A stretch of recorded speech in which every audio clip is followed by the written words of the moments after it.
of a jailer. Anesthetic attack and they withhold the inhaler. If the shoe doesn't fit, what good is a tailor? In the midst of this crisis, please cancel the gala. Without a symphony, there's no need for a prelude to foreshadow what's to come. See, the secret committees commence with their meetings to make red tape in response to simple questions. Questions threaten the perception of a beneficial system or pyramid scheme with its cogs and its pistons. My organization of man, making more and more live in a miserable existence. How can so few claim so many victims? And this begs the question. My arrest is a weapon against the oppression of man's obsession to control things. Look at the long line of make-believe kings, and the Lord of the Flies wants you to kiss his ring. Follow new rules with invisible strings and become a puppet in a diabolical scheme. How do good men become a part of the regime? They don't believe in resistance.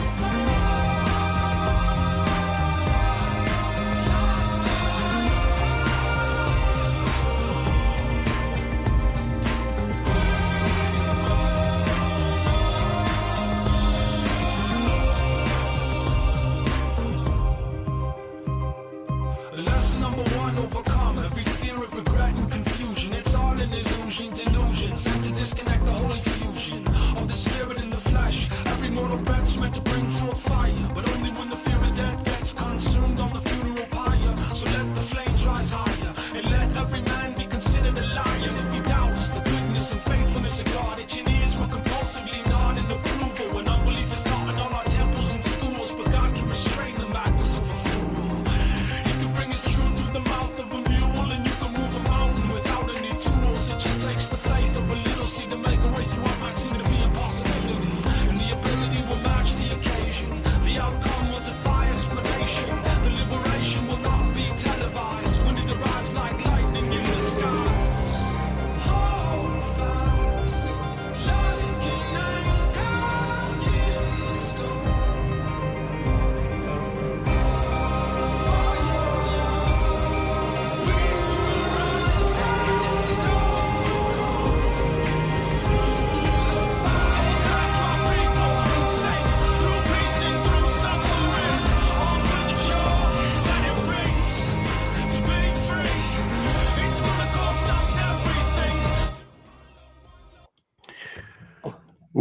Welcome, beauties and beasts. This is Roundtable Media coming at you with another live stream. We're streaming live on Rumble. Let's see where we're at tonight. X and YouTube. I got a link up on Facebook here for the Rumble stream. And tonight we got Ben Fitzpatrick with us. Hi, Ben. How we doing? Good. Could you hear that music while it was playing before I brought you up? I could. Yep. Okay, good, man. I love those lyrics. That's Josh Garrels, and we're blessed to have that license for that music. And I love it. The revolution will not be televised.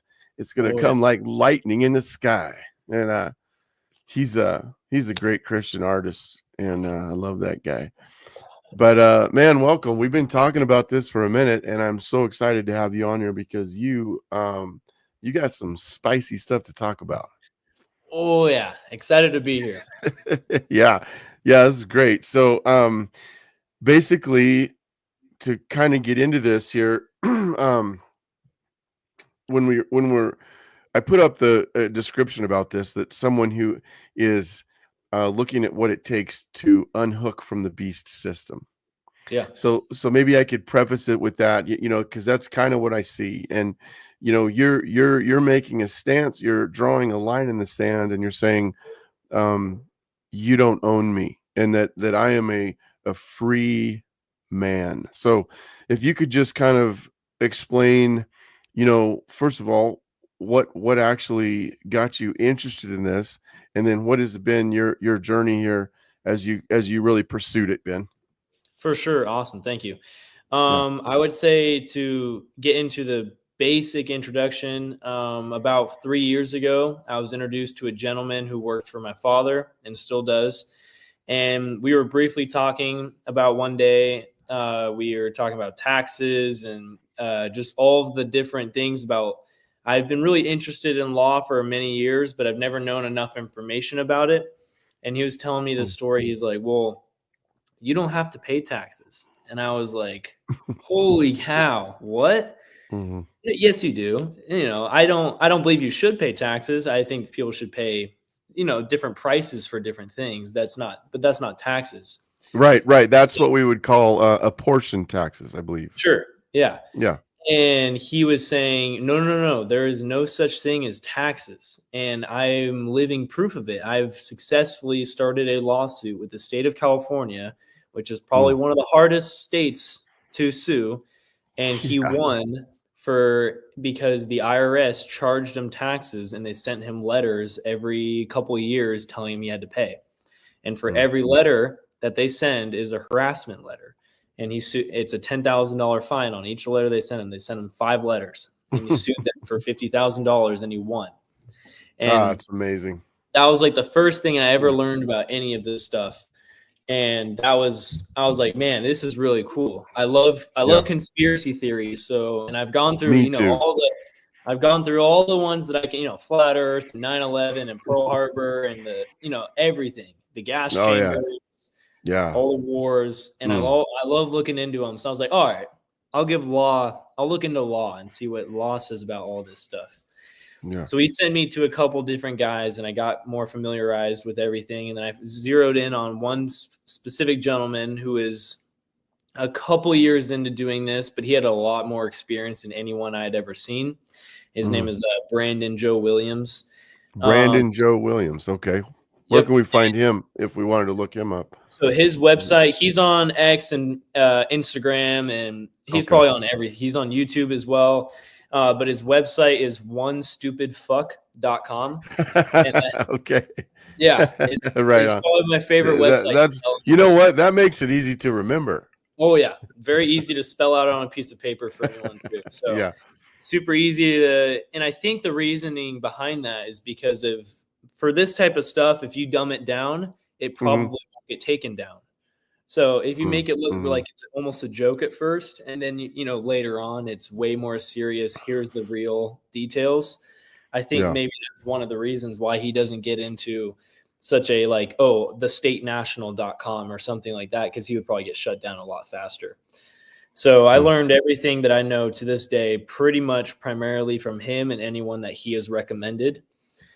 And I'm on almost 2.5 years of memorizing, and then about 8 months of actually participating and getting pretty much excommunicated from the United States citizen religion, you could say. Yeah. The corporation of the United States. Corporation. For sure. USA Inc. Yeah, exactly. And it's one of the reasons why I tell people, during the election, I was like, you could vote for either one. I don't think that neither this person is perfect. They have both big problems with them. But you aren't electing a president, you're electing a CEO. And most people even know that without even having to go into this whole state national system. Yeah. You're talking about a CEO of a company. And then you're like, all right, there actually is a company, and then you go look into the corporation of the United States, and then you learn the president legitimately is a CEO of a corporation. So once I started getting into all that, I studied pretty much Black's Law. So there's 5 books, I think 5 or 6 books of Black's Law. And I've got all of them downloaded, so I can never take them down. I've got all the original copies of them all. I want to print them all and put them into regular books too. That's probably my next massive tree chopping down worth of paper that I got to do. Lots of ink and lots of paper, but it's about as thick as the Bible, each book. And don't lie about it, Ben. Yeah. Be like George Washington. If you chop that tree down. We're all always told about that. I always wonder what really happened when he chopped the tree. Anyway, go ahead. So I studied all the definitions of everything I possibly could, and especially through Brandon's website, or Brandon Williams' website.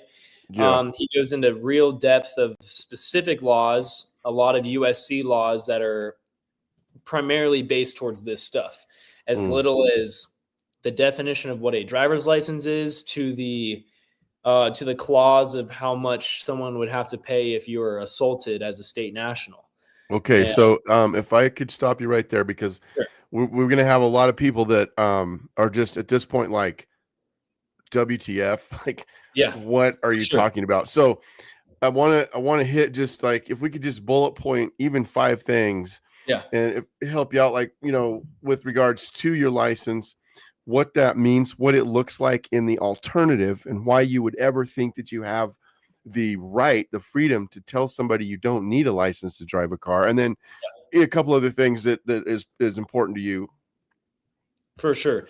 So I would say getting into the most basic thing is you have to. This is what I kind of tell people when I'm introducing anyone to this theory, which Mhm. I believe to be true.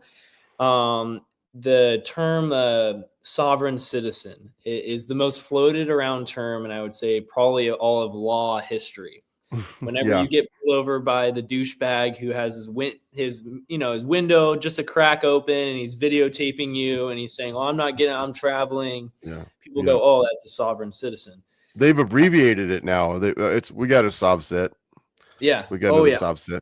Oh, for sure. And they automatically call the supervisor and then they Yeah, figure out a way to break the window yeah. and pull the person out and take them away. Oh, they do. You're one of Yeah. those guys, huh? Yeah, Okay. 100%. I Yeah, bartend at Old State Saloon, and I yeah, can't even tell you how many times I've had this conversation with people, and I'll be like, first off, do you know what a sovereign citizen is? And they look at me and they go, "Oh, this isn't that, is it? Like that's a joke. That's not true." And I said, "No, no, no, no. That is true, but it's not real. The real term of a sovereign citizen would be a state national, and that is someone who has successfully itemized all of their contracts with every single government organization, had them all notarized. They know all the stuff that they're talking about, and it's all memorized, and they have all the proper documentation, and they are willingly participating inside of the United States. mm, So I would break down as we can go as sovereign citizen. Sovereignty in Black's Law Book 4 means to be a king. And then citizen in Black's Law Books 4 means to be a slave. So that's why I tell people yeah. who say they're sovereign citizens are lying to you because it's a contradictory term. Is Citizen, there it's a king more and slave. is there a more extensive definition in Black's Law with regard to the word citizen? Or, I mean, I don't put you on the spot. If you had what exactly does it say with regard to Let the word citizen? me see. I had it pulled up. And while you're looking that up, we are hoping that Lee will jump on. This is supposed to be Roundtable Media with Dan and Lee. He let's if we need to pray for him and hope everything's okay, because he completely fell off of communication while we were getting this set up. He literally said, "Yep, I'm there. I can be there," and he was getting ready, and then I haven't heard from him since. But I can tell you, Ben, he was going to probably offer uh, a little. Well, he was going to offer some definite contrast, some even resistance, and because he's really sold out for Trump. Yeah. And so he's really been excited. Well, before I want you to give that full definition, but because and this is just a little bit where I'm coming from too, is that I want to say more about this, but I have pretty extensive experience with this, and as my trajectory of just really embracing a constitutional high liberty mindset, if we want to say libertarian, certainly Christian libertarian. I really think that I can reconcile those terms. There's some people think that you can't, but I was completely distrustful of everything, and I saw all of this and then some. And there's so much stuff we can talk about this, going back to contractual law and even right to the War for Independence and what it meant, and our debt to England and stuff like that enters into all this. But I wonder if now we're not seeing USA Inc. being exposed, if not flat out taken down, and possibly a rise of the republic through a broken man who's, you know, a sinful dude that could be used by God in a good way. And you know, we're all learning. Everybody can repent, at least while they're on this side of the dirt. And so, you know, we don't know. And that's kind of where some of us, I think, in older crowd are kind of at, especially when, you know, we got a lot of responsibility and people depending on us. And it's like, please, can we just see some America? Yeah, You know, for sure. and but Yeah, but you encourage me, and so that's why we're doing this interview, and I yeah, want to hear more from you. So yeah. And I mean, to the whole presidency thing, really quick, I would say I love Trump, and I think especially over the last 2 weeks after his successful reign is going to be, he's going to go back into command. He's mhm. coming home. He has put some very, very, very, very, very awesome people in place to be in charge of a lot of different things. It's been Yeah. really cool to see who he has been picking. And it's what I've noticed is a lot of these people are younger people. And I think that's really valuable for the United States of America is to have younger people in charge. Yeah, So I'm seeing it. historically, we've had like 55 to 65-year-old men in charge of a lot of different things. And right now, we don't have anybody over the age of 43 that he has put in position of anything right now. Everyone is under the age of 43 years old. Yeah, that's encouraging. That's what Lee wanted to talk about, is some of these appointees we're seeing. It's very encouraging. Yeah, for sure. And it's Yeah. super cool to see that. But so definition wise, if you want to get into US citizen, the term US citizen isn't as, I don't know the exact, I can't find it on me, but I can give you the term of a non-citizen US national, and it'll pretty much give you the definition of a US citizen because Mhm. it'll be the opposite. So, Okay. for Cornell Law School, that's pretty much where I study all of my definitions from because they update it constantly. Yeah. So, for part of it's code 8102410. It's part 5 of that. And a Okay. non-citizen U.S. national means a person who is not born a U.S. citizen but was born on the outlying possession of the United States on or after the date the U.S. required the possession. So to break that down, we got to first talk about the definition of United States. Okay. The definition of the United States is the District of Columbia. So a Yep. lot of people don't even know that. The District of Yep. Columbia, which is DC, is considered the United States. Anything which it talks about in this, anything that is on who is born on the outlying possession of the United States, therefore District of Columbia, is not by birth a U.S. citizen. Which Mm-hmm. that's how I qualify for that. So it's actually interesting if you break it down. If you actually are born in DC, like legitimately in DC, you are not allowed to Yeah. do this, which is also another completely random thing. Wow.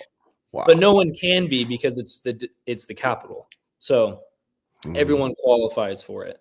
There's a very, very, very small amount of people who don't qualify for this. And I think that with the right person in charge, if they were trying to abolish this rule, it would be very easy to get them qualified as well. That's interesting. I know that from my standpoint, I have seen and heard of a number of individuals who have basically created their own country or their own nation Yeah, within this nation. And that's, I think, for what sure. you're trying to talk about here, is that it is possible to literally separate when you use their language, you Yeah, play their game, and you show that you are capable of actually living sovereignly, you know, yeah, because the word sovereign is very good. yeah, And I can tell you that through my experience, my mother-in-law, Pam, is we might do a whole nother show with this and get Lee in here because she is extremely knowledgeable in this stuff. She yeah, was pursuing some of this stuff in detail, and oftentimes I think I just kind of got to a point where, you know, I need to live life. I just yeah, need to do, you know, what we're doing. And even I wanted to say, like, the way I met my wife. Okay, literally, we went out. We I went to see a man who was teaching people how to get off the grid, and this was in the middle of Oregon. 700 acres the guy owned, and he started something that was called His Holy Church. And we got into it and realized there was some pretty heretical things that he was teaching. But see, even then, though, he was standing firm on particular issues of liberty. And so I'll stand with anybody on liberty, on, against the murder of the unborn, if it doesn't. So there's a certain point, though, I might have to disconnect. But my wife's mother and her brother had gone up there, and they kind of took her. She hadn't really wanted to go, and I went there, and it was like this big summer solstice powwow, and all these yurts, all these hardened individuals from all these different faiths, different walks of life. And it's like I look, and there's like, she seemed very out of place. But so we began to start a relationship from there, and we got to know. But her whole family, or a certain part of her close family, have been very much into these things. And so I had a front row seat of understanding a lot of this stuff and what it looks like. And then I had actually my own friends, one of whom actually expatriated after Ron Paul did not get the nomination. He just left to Panama, but he was explaining to me, more about how to do this. And one of the things he said was, make sure you have a hoopty, an old knockaround car that you're driving, because they will take your car. And at the time, I mean, I'm just starting a family. I was like, oh my word, this seems so burdensome. And we didn't want to get a marriage license. And then I looked into her changing her name was just as much rigor and paperwork and all the same as if we get a marriage license. But we actually got married under God before our pastor, long before we got the marriage license. And it was kind of funny when we did go in to get it. She's like, when's the date? And we're like, it already happened. And she's like, okay. So we ended up play the state game. But it is taxing, pun embraced, to really pursue this. And so I just much props to you, man. For sure. I appreciate it.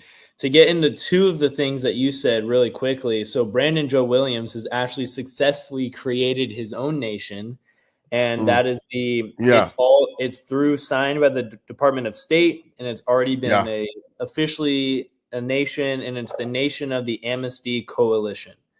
And that's his nation. That's under his name. Wow. And he's the Grand Sultan. That is the definition that you would use in that sense. Right on. Does he wear a scimitar?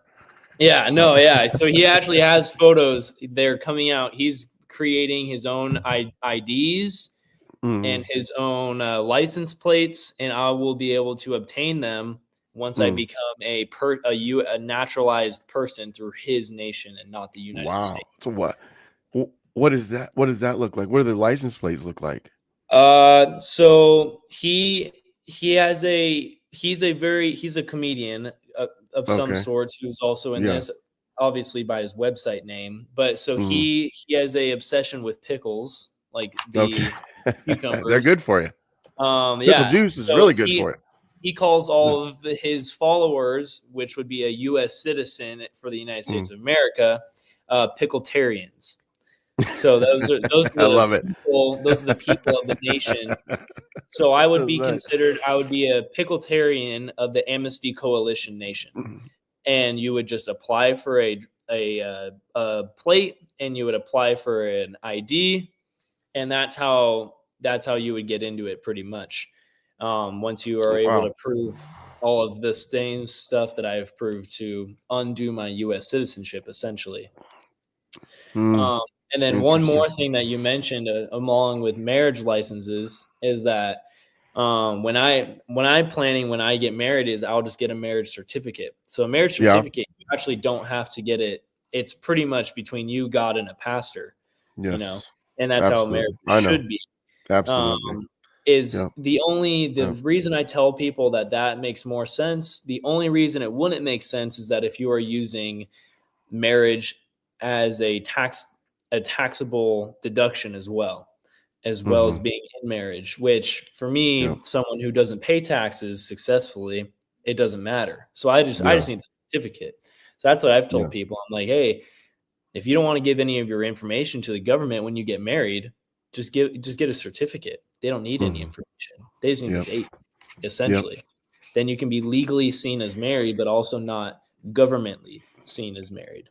No, you can't argue with that. I mean, that's the Exactly. reality. I believe in three forms of government: the government of the state, of the church, and of the family. And I Hmm. think those that God has instilled those, He's installed those. Our anarcho-capitalist friends and our Christian anarchists would deem to differ, but I do believe in some form of government that God has installed. We see Him installing judges. We see, Jethro, Moses' father-in-law, said, "Hey, you need to do something to handle all these people," and so we just see something there. But my point is that it's good to know, if at least study what those three things mean, because when the roles overlap, when the roles cross over, then you can be sure to call out crime. For And sure. one Yeah. way is the state saying, hey, you need this marriage license, because that's the church's arena. It's the whole argument, and we're getting a little off topic, but to finish that out, it's the whole argument of a church being part of a 501c3. Oh, The that's government, way on topic, I think. Yeah, yeah. I would say off absolutely. topic for the state national, but on topic for this, Yeah, being part yeah, of a yeah. 501c3 is all government sanctioned. That is not It is. anything that it has to do with religion. A 501c3 is for regular people a tax deduction, but most people don't even know you have to donate like over $30,000 in order to apply for that tax deduction. Most people don't even get any deduction from it, even though pastors tell them, "Hey, if you donate to our church, you'll get a deduction." You have to donate like an Oh, obscene. wow. You have to I didn't donate know like that. obscene amount of money to be part I of this. never I just always do mine anonymously when I Yeah. give. Yeah, so But that was one thing my dad told me, and I don't you've probably been Old State when we've talked about the 501c3 and how the fall of the church has been through all of that. And you can yeah, also play that into state nationalism as you don't want to be associated with the government, so why would you go to a church that's associated with the government? Um, yeah. but yeah, so to Well, get back, okay, if I could just speak to that real quick, is one of the ways I explain that to people sometimes, because this stuff is weighty, but I'll say, hey, look, this is like your concealed carry. for Okay. sure. When you go in, so you have a God-given right to protect yourself, to be armed. Hmm. Okay. And now in America, we've articulated that, right? Hmm. So your right there is to carry a weapon. Hmm. When you go in and you get a concealed carry, what you do is you relinquish that right to the government, and then they sign it back to you. And Yeah. so that is, and surprisingly, we've seen this lifted all over the country. Certainly here in Idaho, you can Hmm. carry concealed or whatever. It's awesome. Yeah. It's the same exact thing that's happening there when Yeah. your organization that hopefully is proclaiming the gospel is totally exempt from being taxed. For They're sure. Yeah. already, yeah, they're already exempt. And Yeah. so basically, you go in, you relinquish that right, they sign it back to you. If a church is interested in getting out of this, they actually have to dissolve their name, Hmm. start a new name. Anyway, okay, Yeah. go ahead. We can cover the gun topic. I get actually that is another question I get asked a lot is someone who is not seen as a U.S. citizen, how are you able to carry a firearm? And the Mhm, thing is, and I tell mm, people, well, do you know the definition of a firearm? A firearm is anything that is over 16 inches. So shotguns, rifles, snipers, anything that is over 16 inches is a firearm. mm, Constitutionally, we have the right to bear arms. The definition of arms is anything under 16 inches. So we have the right to carry a handgun or a foldable stock rifle that is under the man, I total. have never heard that. What? Yeah. So That's interesting. so we have the right, the Second Amendment, and we have the right to bear arms, not bear firearms. That the whole reason why they can take away our right to have an AR-15 is unjust but totally legal to people. It's 100% legal. And another thing that I tell people is that as a US citizen, you are part of this corporation that has control over you. You have no rights to any of the Constitution. They could come in and take everything you own just because they feel like it. And you're like, "Oh, well, the Second Amendment says I have the right to bear arms." But you're also an employee for them. If you're an employee for the corporation of the United States, you don't have the Second Amendment. That's not for you. That's only for people who are not employees of the United States. That's another really interesting thing that I get. And people are like, "Well, how do you conceal carry?" And I'm like, "Well, I don't live in a controlling state. I love the state of Idaho. You don't need a license to conceal carry here. I think getting a concealed carry license is pretty much pointless unless you want to tell the whole world that you have a gun. So I wouldn't ever get one, nor can I, because I don't have a driver's license, but I have an identification card that's with the United States, but it's not a U.S. citizen identification card. So that's another really interesting thing. But we can get more into the stuff that I would say the majority has the more funny questions over. They're like, "Oh, well, the traveling versus driving thing, or how do you travel, or how do you deal with police officers," which is something that's very active right now in my life, as I'm in the process of starting a lawsuit with a Ada County Sheriff's Office because I was pulled over the other day unjustly and given a ticket unjustly. Yeah. So now, do you have to wait until the verdict before you can file the lawsuit, or you're just filing it just for the initial? So for the way that I can do it is that I am not suing the officer specifically for the ticket he gave me. I'm suing him for him harassing me because he pulled me over. He is unjust. I'm over his jurisdiction. No matter, even though sheriffs, it's really cool to break it down for people. Police officers are down here, sheriffs are up here, and then any state deputy is up here. So police officers have just as much authority as a mall security guard, essentially, that has a deadly weapon. They just have just a little bit more than a mall security guard. Sheriffs have a lot of authority because they are elected by the specific county to be in charge. They're the only person in charge that is constitutionally correct. Police officers are not even part of the Constitution. They're not even supposed to be there. They're just hired hands. They should be elected deputies. I believe, 100%.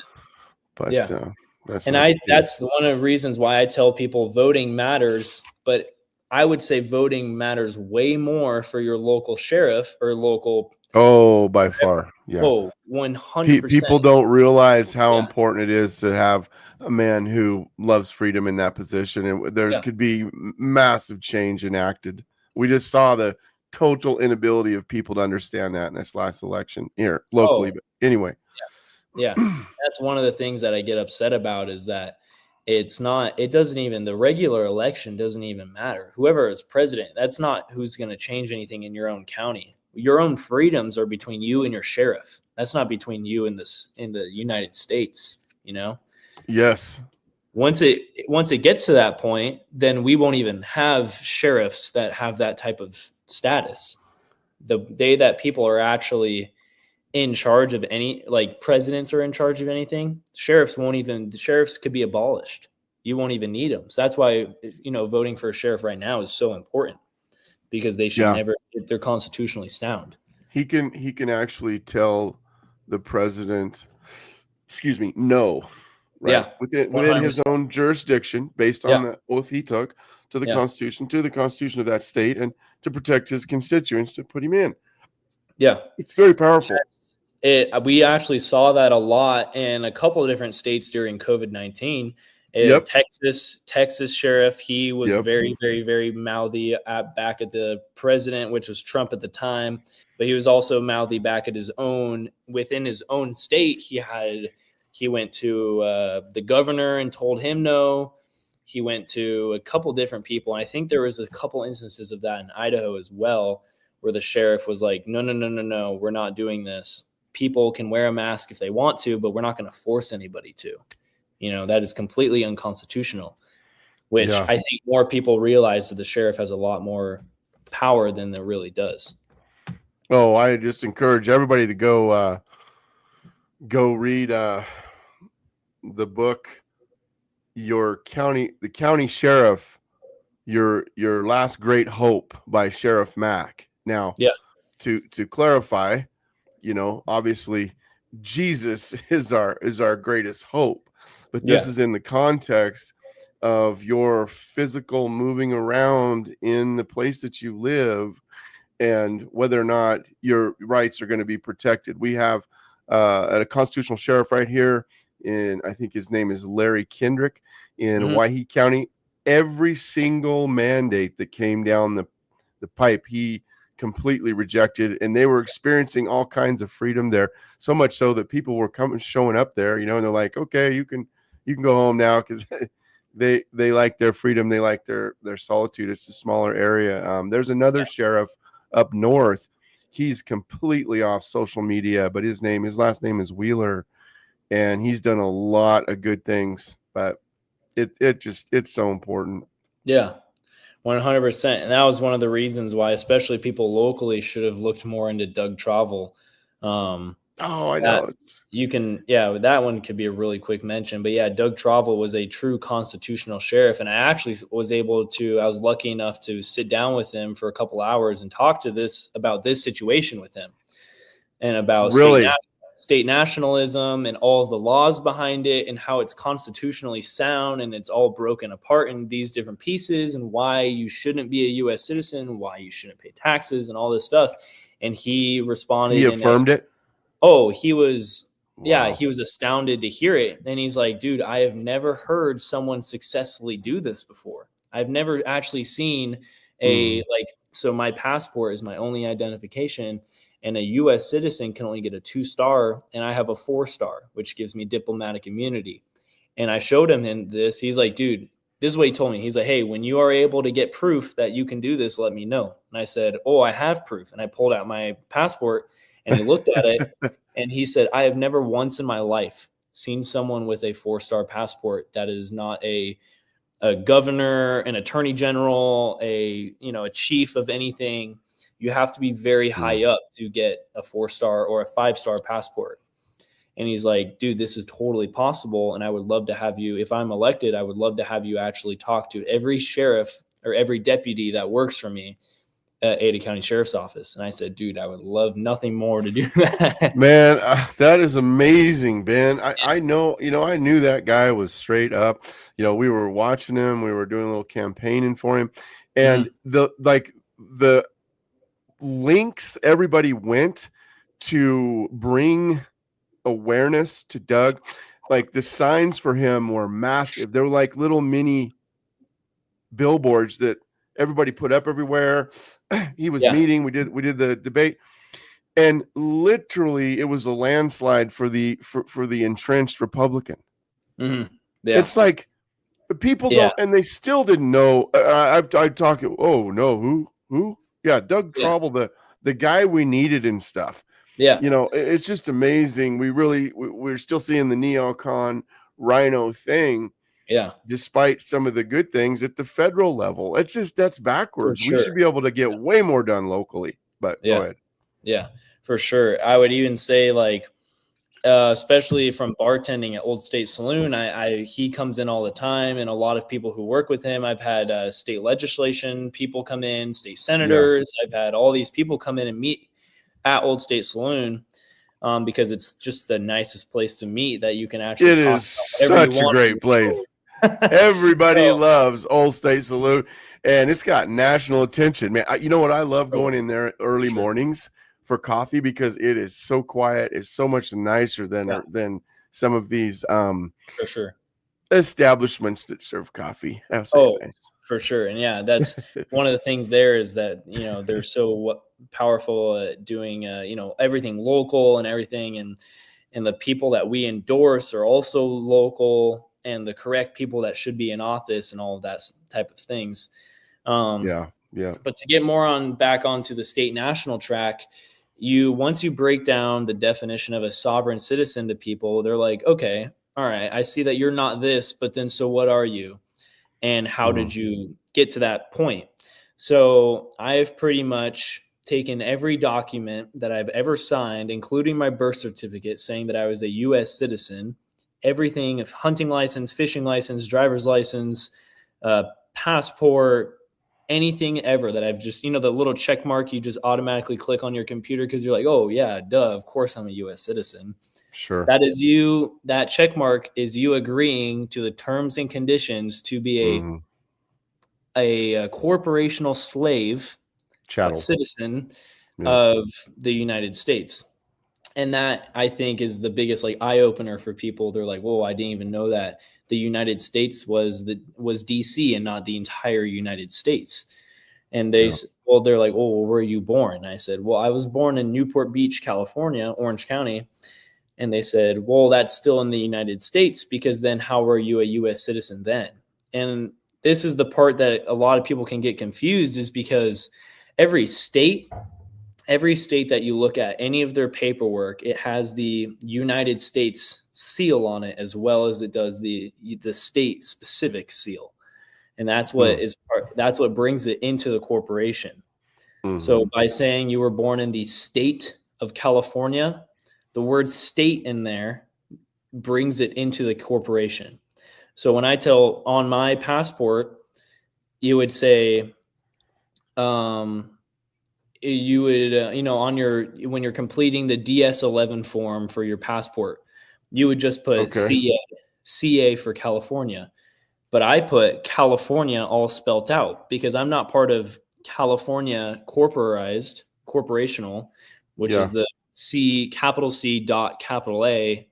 That's California, and that is right. So, what you're talking about there is a capitonym, right? Mm-hmm. So they make a capitonym out of our name, which is that each letter is capitalized. Now, so can you explain a little bit about what your alternative to that is and how you're going to present yourself in court and not be the corporation they want you to be? For sure. So I would say, as your birth name is your first, middle, and last name, and that's what is on all of your birth certificate, your driver's license, everything. And that's what you think is your birth name your entire life. Your true birth name by law is your family name is your last name. That's not even part of your real name.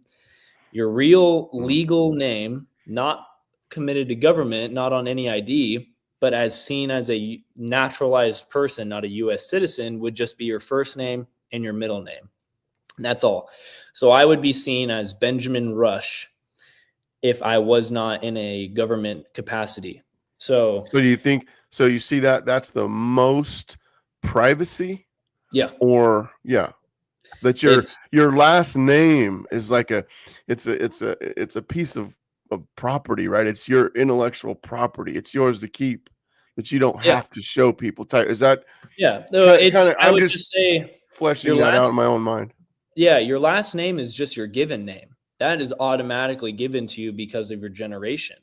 But you don't have okay. But you're saying in any forum you should only ever be required to give your first and middle. That's who you are. Sure. Yeah. And that's why most forms, when you sign legal documents, they ask for your full middle name spelt out. They still ask for your last name, but they always ask for your middle name as well. They don't ask for the middle initial anymore. That's another thing, is that they want so my full name, the real name spelt all the way out would be Benjamin, Rush, Fitzpatrick. It's hyphenated because it's not my name. It's just my given name. I was naturally born with that name. Okay. Gotcha. I'm tracking. So if I ever sign any legal document, so when I signed my passport document to get this, to start this whole process over again, I had to redo my passport form. And my signature at the end of that passport form was Benjamin, Rush, Fitzpatrick, beneficiary, agent. And that's where it gets kind of confusing, is because you are not a part of the corporation of the United States. You are actually part of a trust. That is your own name. Your name is a trust. And The reason why I put beneficiary and agent is because I'm the beneficiary of that trust and the agent of that trust. You have to have someone signed as your beneficiary. If with any trust, whether or not it's a state national thing, even in regular US citizen stuff, whenever you create a trust, you have to have a beneficiary, so someone who receives the benefits of that trust, and you have to have a agent, the person who started the trust, the person who's in control of the trust. So by me signing my name like that, when it gets notarized, is me saying that I'm the beneficiary of the trust and I have control of the trust because I'm also the agent itself. And there is no legal document that you're allowed to do this on as a US citizen, because you cannot be a king of a trust and also the beneficiary of the trust, agent and beneficiary. And that's also really interesting, is that you can't own both sides of a trust as a US citizen, because they don't want you benefiting and also controlling. They want you only picking one or the other. Yeah, no kidding. That translates out in all kinds of areas Yeah. of life. Oh, I think of yeah, just small business owners. Just yeah, the system just grinds them up as much as it possibly can. for sure. It So does. the process of getting my name pretty much out of the system is once I redid all of the signatures on everything, and I took off the check mark of everything, and I trashed a whole bunch of stuff. I was able to get the MCO for my vehicle, which is the manufacturer certificate of origin. That's not the title. The title is actually owned by the government and by you. That's a shared title. You're actually never given a real title. You're just given a photocopy of the title. So the signature that you sign to the car dealership when you buy a vehicle, that's not even you don't get the ink version of that signature. You get the photocopy version of it. Right, That's also the same rules apply with your birth certificate. When you're born, only the mother has to legally sign, because obviously they know that she's the mother. The father does not have to legally sign, which is, most people don't even know that, because why not? Also because they can't prove that he's the father. He could just be a father figure. Until there's a genetics testing done to the child, there's no legal way to prove that the child is truly the father and truly the mother. They can only prove that it is the mother because obviously she bore it, So Interesting. Well, and even, I'm sure you've looked into where some of that language goes back to the Admiralty law, the law of the sea, like birth canal. yeah, And that literally, you're being registered on a list of ladle, your commodity. Each person that they really feel is just another number to add to be able to draw from and honestly to feed off of there. And that's why these terms like slave are very real. I remember when someone was telling me we're just slaves in this, and I was pretty incensed because it's like, well, no, we're free and we live in a free country. And they said, a slave with a cell phone and a car is much more productive than one hooked to a chain. And that hit home, and I really started thinking about that. Now, as a Christian, I think that we do have the ability to sort of transcend a lot of this stuff.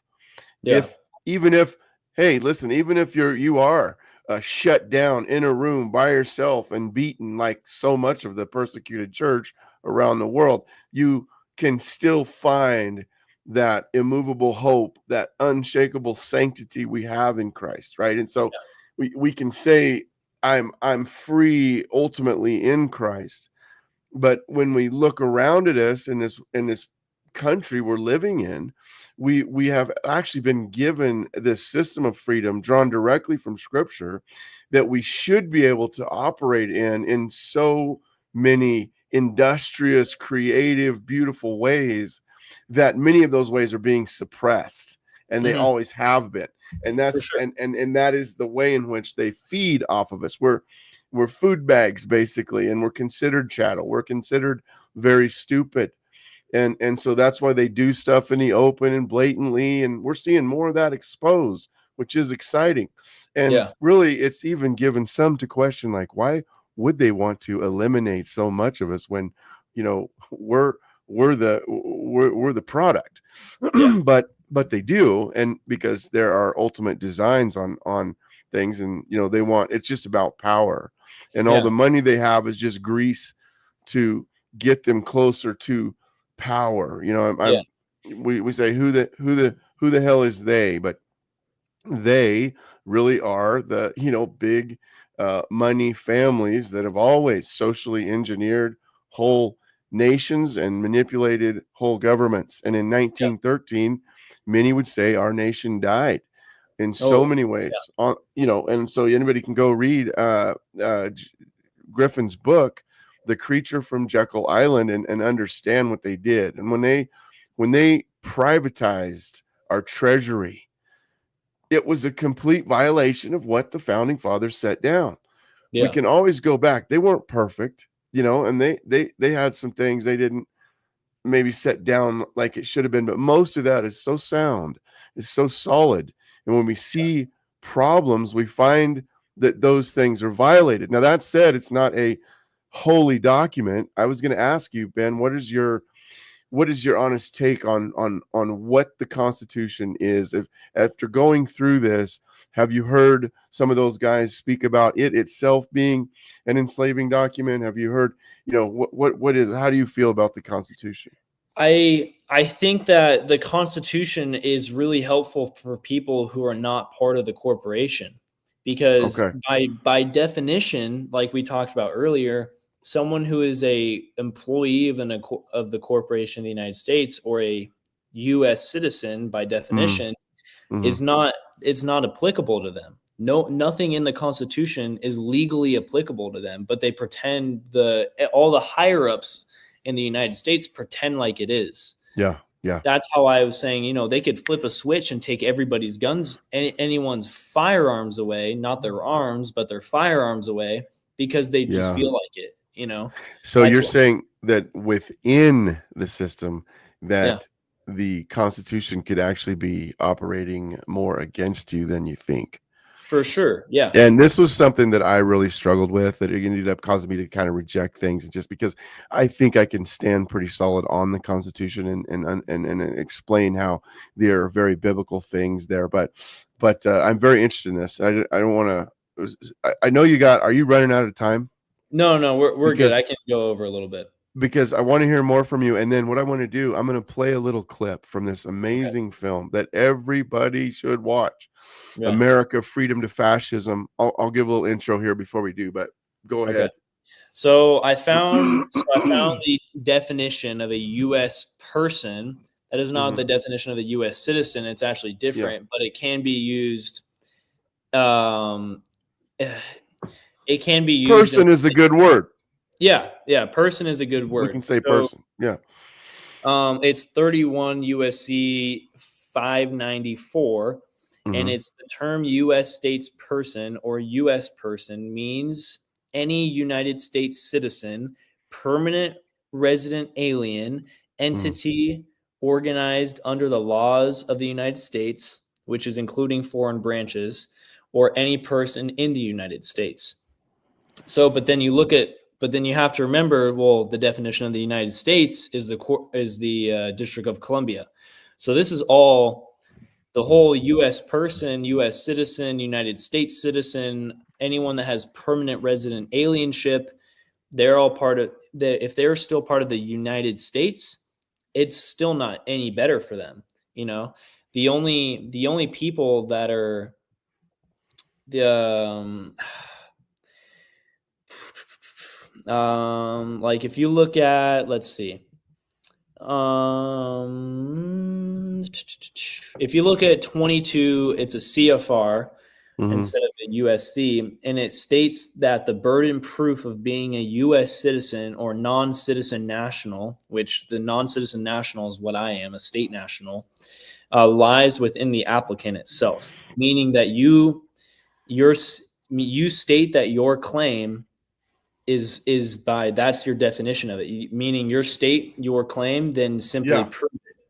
So by you stating your claim of being a U.S. citizen or a state national, that's completely up to you, which is why I don't see why they're like, oh, I can't do this. I'm like, no, no, no. Your claim to being a U.S. citizen or a state national is 100% up to your hands. And that's why the Constitution is so nice, is because it gives people that option, you know? But so to kind of give the really quick run through of kind of it all, which there's no such thing as a quick run through of all of this. No, there is not.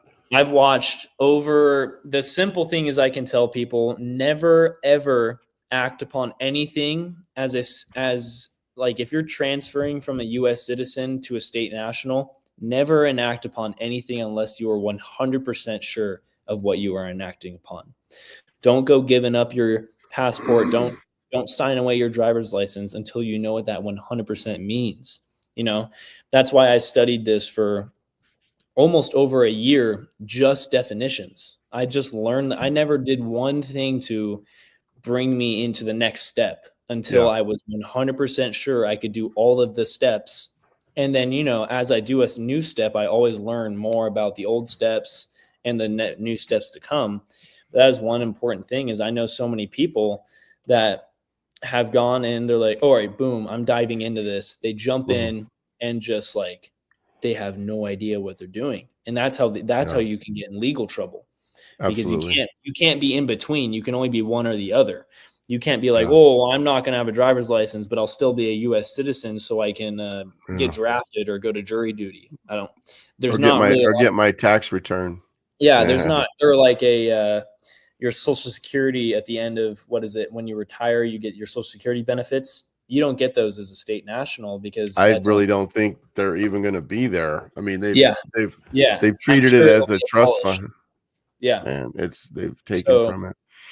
So the easiest way to kind of go through kind of all of the top things is that once you study what a sovereign citizen is, and you realize it's not whatever this is, you're fine. And then you realize what the definition of a U.S. citizen or U.S. person or anyone that is born in the United States is, which is the District of Columbia.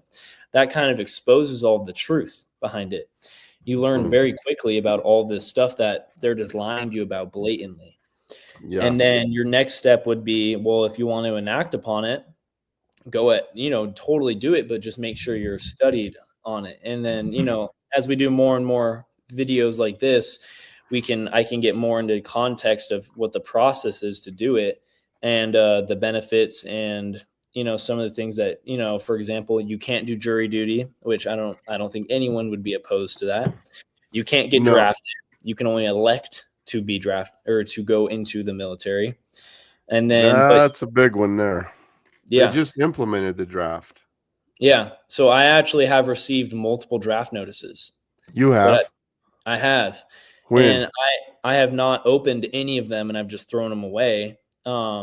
Because as long as if you go to court for dodging a draft, you can be legally seen as a dodger, and also you're not committed to the United States, which could be it's like almost getting like discharged. Well, almost. your very close family ought to be excited about that, at least if they're concerned about your trajectory here. You can at least say, well, guess what? They can't draft me. And so for sure. Yeah. And it's little stuff like that. And then you can go all the way to the point where, you don't have to pay taxes as a state national. There is not a single, you don't even have to pay taxes as a U.S. citizen. It's just a lot harder to do as a U.S. citizen not to pay taxes. But I always tell people, well, show me the law.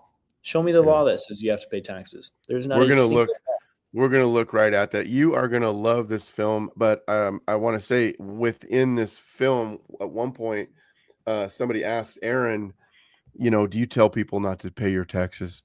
And he says, oh no. He says, I don't tell them that. He says, if the mafia comes to your business and demands a payment each month for protection, you don't say no because they can hurt you. Exactly. Yeah. and it's very true. And that film, well, we'll talk about here in a minute. I want you to finish up your thoughts. I was going to ask you, have you ever read any Murray Rothbard or Frederick Bastiat?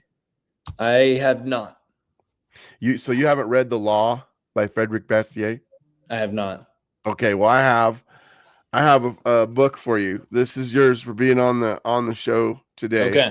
I have copies of these. It's nice Okay. and thin. It's nice and Okay. thin. This is one of the most powerful books in the world. It is so fun. Sweet. I was just trying to jump. I didn't have this marked up, but I was just trying to jump to something in here to kind of give an idea. But he says here, it is absolutely necessary that this question of legal plunder should be determined. And there are only three solutions of it. When the few plunder the many, when everybody plunders everybody else, when nobody plunders anybody. Partial plunder, universal plunder, absence of plunder. Amongst these, we have to make our choice. The law can only produce one of these results. And then he goes on to explain these things and then talk about how law is organized justice. And this is really important that you'll like this. That's what it is. Mm-hmm. We want to see that. Now, it is important to remark that to organize justice by law, that is to say by force, excludes the idea of organizing by law or by force any manifestation whatever of human activity, such as labor, charity, agriculture, commerce, industry, instruction, the fine arts, or religion. For any one of these organizings would inevitably destroy the essential organization. Is that so? And we see the government do this all of the time. They're all about trying to forcefully organizing things, labor, commerce, rather than simply organizing justice. And that's what law should be. But there's way more in here. You're going to love it. And then I was just also going to encourage you to you would really enjoy this Anatomy of the State by Murray Rothbard. So anyway, just put those books up. But yeah, this is yours. I'll bring it to you. I don't have to mail it to you. I can come see it at work. There we go. Well, I only have on all my identification, I don't even have a permanent address. I only have a collection box. So, because if you say on any of your contracts with the United States, so the passport, the driver's license, if you say that you have a permanent address, that means, if my permanent address is Eagle, Idaho, and it's a specific address in Eagle, Idaho, that means because the state of Idaho is part of the corporation, that means Eagle, Idaho is part of the corporation. Oh, yeah. So I don't live, that's why I call myself a state national. I don't live in a specific state. It's not the state of California. It's not the state of Montana. It's just Montana. It's just California. That's why I just have collection. I just use my technical permanent address that I live at. I just use as a CO and then my address. Absolutely. When you talk about people getting in trouble trying to do this, it's so important from what I'm hearing is the way I understand it is to use the right language. Yeah. I said at the starting of the program to play the game. And when you speak to them in their speak, then they're like, we have to do this. We have to abide by this. It's actually quite strange. Yeah. But yeah, they will abide by their own things laid down when you actually confront them on it with admiralty law, with the gold fringed flag in the courtroom that shows you enter that courtroom, that gold fringe around the flag. How many people have ever thought about that, you guys? Is that it literally is denoting everything that Ben is talking about, is that this is a corporation you're entering into. And that's why so many people will have represented themselves and won. Lee, and if we get Lee on here, he won some things that was just amazing. He filed everything himself. He represented himself and stayed outside of that corporation. Yeah. Yeah, it's super important. Really quickly, I'll touch the driver's license topic for just a couple minutes, and then we can wrap. I want to hear about that. So you touch it, and then maybe explain a little bit what happened with the. Oh, when yeah, you for got pulled sure. over? So having a driver's license, the definition of a driver's license is a license issued by a state to an individual authorizing the individual to operate a motor vehicle on highways. That's the definitions of a driver's license.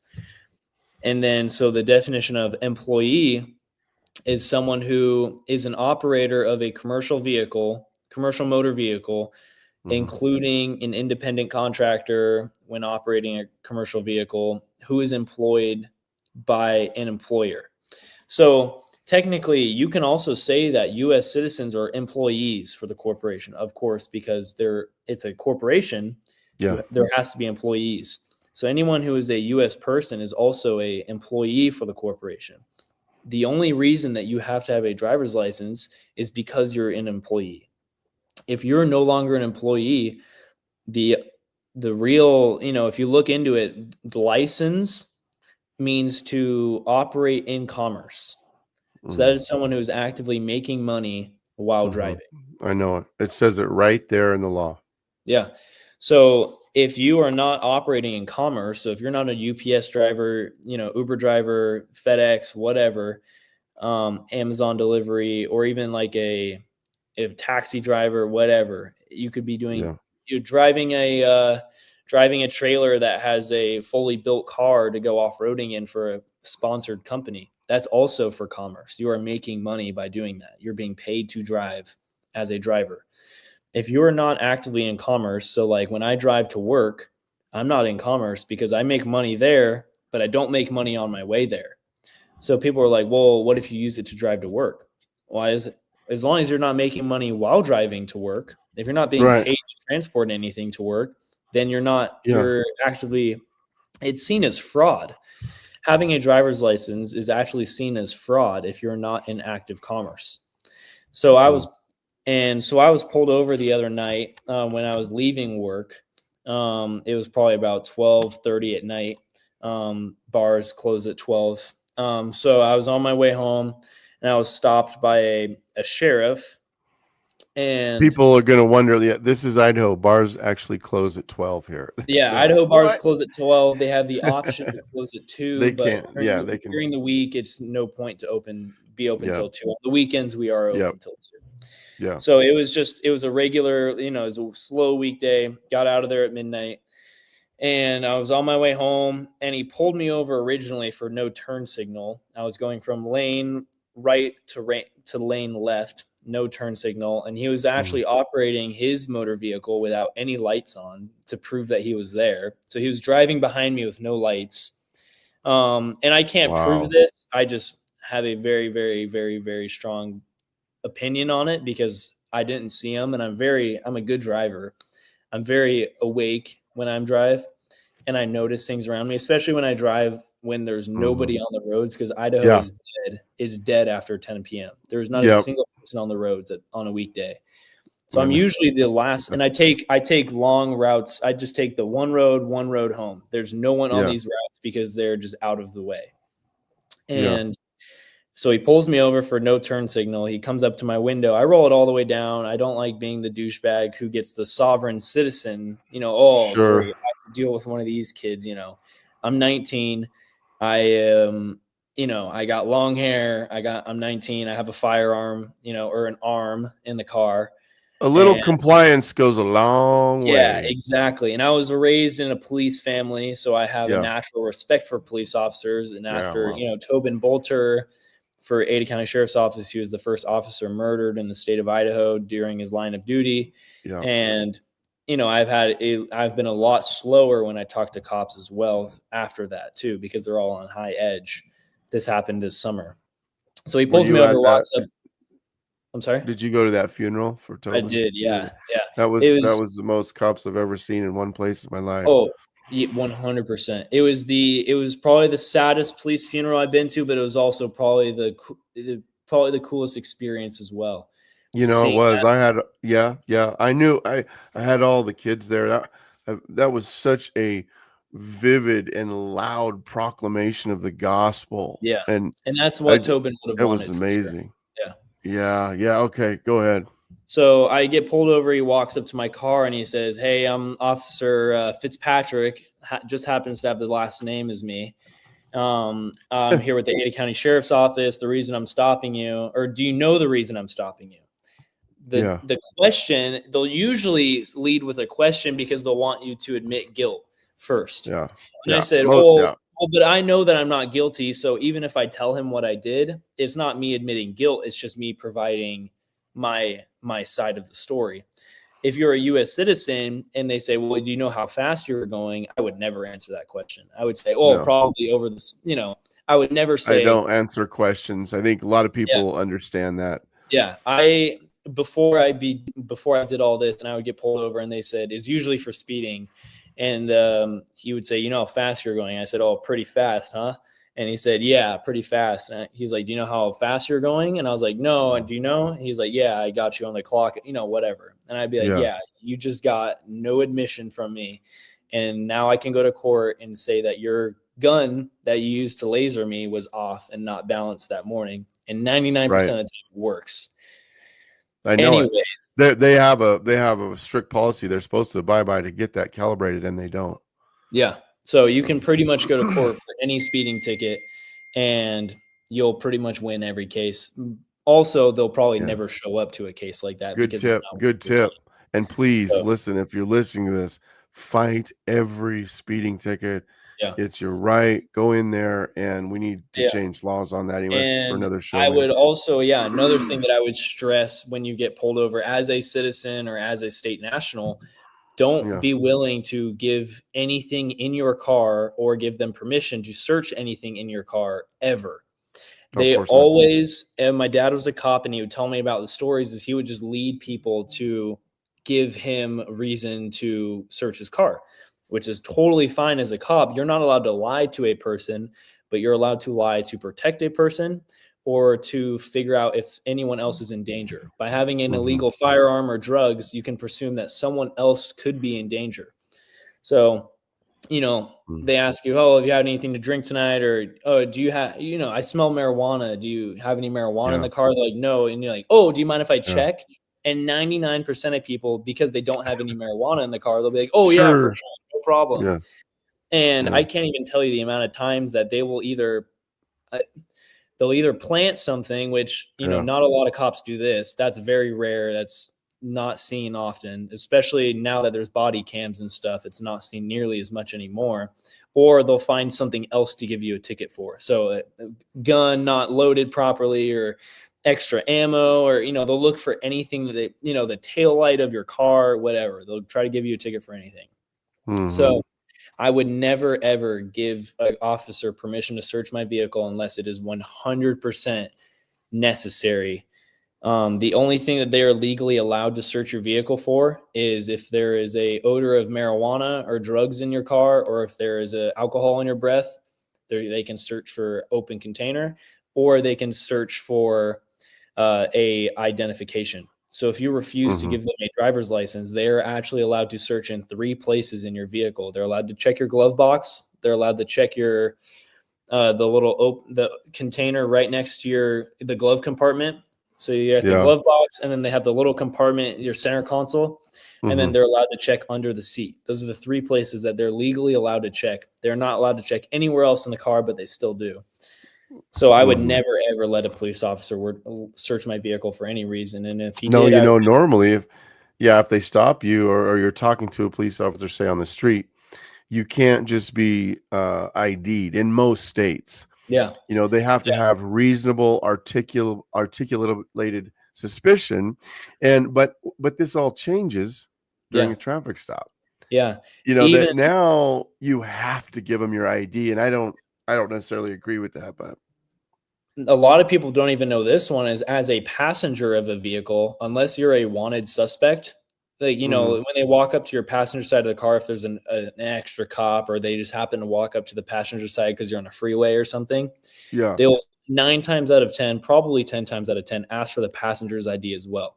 Unless there is reasonable cause to ask for the driver. Yeah, you're not the passenger never has to identify themselves. Absolutely not. And I know people who are state nationals who will travel with passengers, who are also state nationals or citizens, and the person who's driving, the state national, will be like, don't answer anything, don't talk, Mhm. don't give them anything.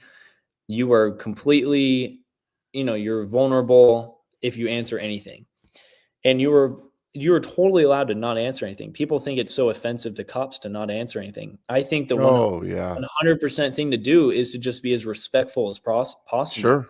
Sure. Hey, afternoon, sir, good evening, sir, good evening, ma'am, whatever. Yeah. I'm totally willing to comply to a certain level.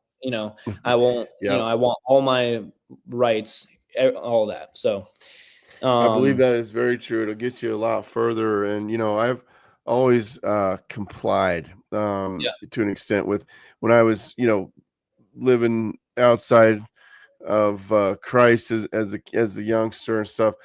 I wasn't the guy that was getting snarky, and it went a long ways. I also saw a lot of really horrendous just abuse of power, but and then even fast forward, like I've been pulled over at times, and I like to talk, and I'll talk to them, and we just have a conversation. And so many times, I've just been given warning or this and that. yeah, I've actually, and I have received some unbelievable amount of grace yeah, from a couple of officers. So it really does matter. And a lot of this stuff, like, well, why do you do that and stuff, and because the guy was not complying, and it's just yeah, so dumb half the time. yeah. But People, with regards to, huh?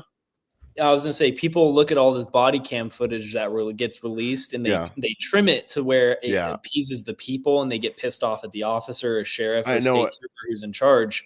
It is And there's even true. some stuff in Ada County right now they're coming out with, and I was looking at the footage, and I was like, okay, what happened 15 seconds before this? What happened five Well, seconds before this? now are you talking about the kids with the bike? That was actually one of my buddies. Funny enough, like Gannon Allen, he's No one of the kids kidding. that videos, and he And was one of my Samson. buddies. Yeah. So the Listen, kid who was videoing the whole thing, I'm actually really good friends with him. So that was a we thing to should probably hear. talk more. So let's do that on the next show, because Yeah. I got a guy I really like to follow on YouTube, civil rights lawyer, and he went over. I've been following a long time, and he did a complete breakdown on that. His video got put on the local news, Yeah. and I do think we see some problems there.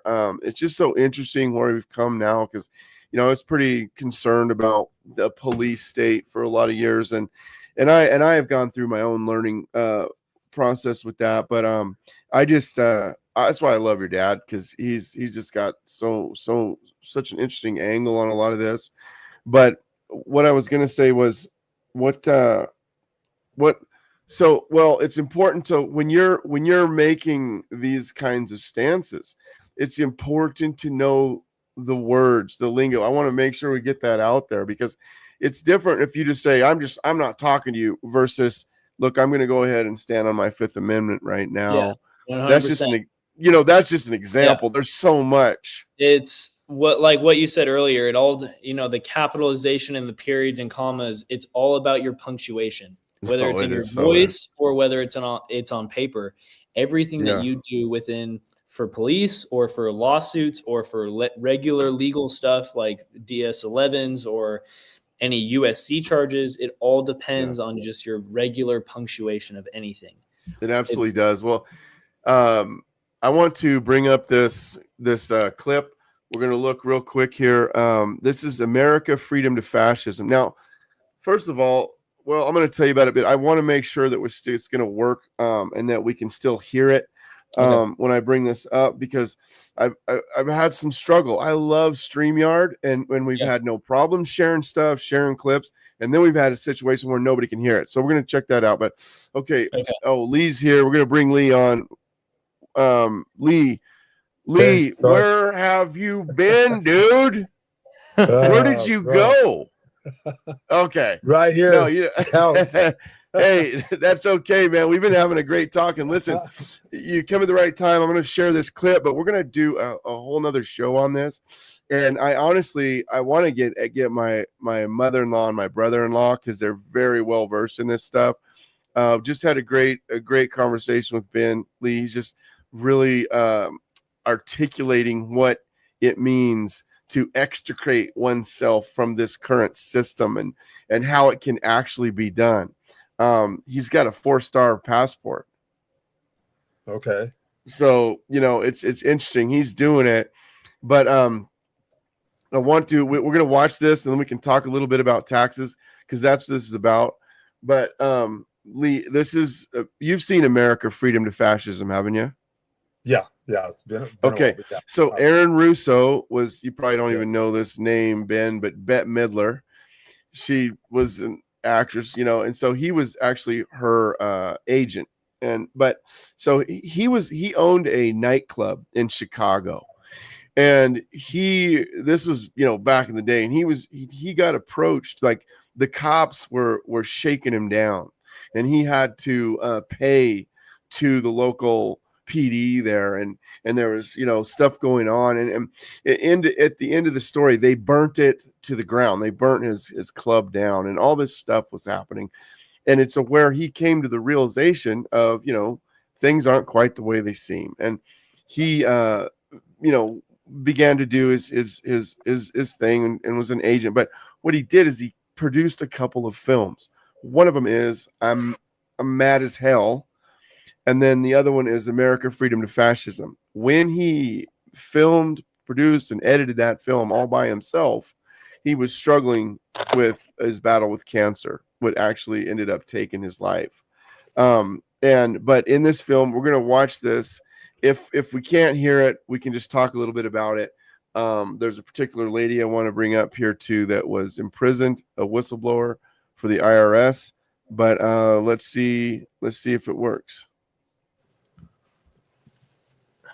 Lee, how was your day? Busy. Yeah, sounds like it. There's no slowing down, man. These guys, super busy. Well, that's a good thing. Idle hands, man. Idle hands, right? Yeah. Well, we are definitely going to do another show. And I want your input on a lot of this stuff. But we can play. Let's play this, see if it works, and then we can talk about it. So tell me if you can hear this. In 1916, we had the Bruce-Shaver case. Yeah, we're good. Oh, sweet. Okay, so he's talking about a particular case. We're just going to let it play from here. He is speaking. This is Erin Russo. He is speaking to a particular bureaucrat, but the meat of this clip will be after this part. Here we go. And the Bruce-Shaver case and the Stanton case said that the 16th Amendment gave the government no new taxing power. I'm not going to argue the niceties of that with you. And it came up again in a case called Peck versus Lowe, where the Supreme Court said the 16th Amendment did not extend Congress's taxing power to any new or accepted subjects. In other words, if you weren't taxable before the 16th, you weren't taxable after the 16th. Today I interviewed a juror, okay, who sat on a case, and they found the person not guilty, lack of filing, okay? And I asked her why they found him not guilty. And she said, because the IRS couldn't show us the law that made him liable to file a 1040. All they need to do, if there is a law, is to show us the law, which, of course, they never did. And the reason they didn't do it was why? Because there is no law. Title 26 requires you to file a return. But doesn't Title 26 have to be in compliance with the Supreme Court decisions? You're going to take a 1920 case and superimpose it on the whole Internal Revenue Code that was written after it? No, that's not. I can't believe what I just heard. Rewind. You're going to take a 1920 case and superimpose it on the whole Internal Revenue Code that was written after it? No, that's not. Remember he said earlier the Internal Revenue Code was authorized by the 16th Amendment? The Internal Revenue Code is authorized by the 16th Amendment. Remember, the Supreme Court said the 16th Amendment did not give the government any new taxing power. These decisions have never been overturned. Let's listen further. Can the lower courts overrule the Supreme Court? No. How are they putting people in jail today for not paying a tax on their labor when the Supreme Court said they don't have to? Doesn't the IRS code have to be in compliance with the Supreme Court? That's my big Aaron, question. this is a waste of time. Well, let me ask you whatever I say, you're not going to believe. He's right. I don't believe I'm him. tired of being And neither should you. put on the spot. He wants us to believe we should obey the IRS code, which is being enforced in violation of the many Supreme Court decisions. If the Supreme Court made a decision. Thank you, Aaron. I think we're finished. I'm sorry, Mr. Cohen. Well, I'm sorry that you constantly re-argue the point. You're liable because the law says that you're liable, But and the courts say the law says you're liable, and that's why you're liable. You see, he's talking about the lower courts, who are not in compliance with the Supreme Court, as they have to be. Doesn't the court have to be in compliance with the Supreme Court? The Supreme Court has so held. Where? You caught me unprepared. I'll come back. Well, I don't want to do that. But let me ask you a hypothetical question. No. You're making silly arguments here. Why is the Supreme Court decision a silly argument? Well, because it's inapplicable. That made my heart stop. He just said Supreme Court decisions do not apply to the IRS. That's the behavior you would expect from a totalitarian country, maybe China or Russia or Cuba, not from America. Yeah. They're just making up the law as they go along. Now I knew the tax honesty movement was right. The IRS thrives on intimidation and fear, not by law. It's no different than a criminal protection racket, using force to extract your money from you. Then the former IRS commissioner, now working at a prestigious Washington law firm, threatens me. Watch. Aaron, you understand Yiddish. Cornish helfen. For those of you who don't understand Yiddish, that means nothing will help you. Now it all became clear. I understood why the IRS wouldn't go on camera and talk about where the law was. I understood why all the senators I called refused to be interviewed. There is no law. And okay, we're going to let this go just a little bit more. I want you guys to see this a quick glimpse into this court case where a particular man did not have to pay his taxes, and the jury was stunned that they were coming to that conclusion. So it's coming right up. now you know what our political leaders and the courts have known for decades and have tried to cover up. The United States Constitution strictly forbids a direct, unapportioned tax on the wages and salaries of American citizens. The United States Supreme Court has consistently ruled that the income tax is a tax on profits and gains, not on labor and wages. On behalf of the American people, I challenge the IRS to show me a statute that allows a direct, unapportioned tax on the wages and labor of the American people. And if I'm wrong, I will give my most humble apologies to the IRS. If the IRS is wrong and there is no law, then every person who's been jailed should be let out of jail immediately, and any assets seized should be returned to their rightful owners. If this is a nation of laws, Did I just hear a lighter and a strike? free country, then the IRS should show the law to the American people. Now watch this. This should be.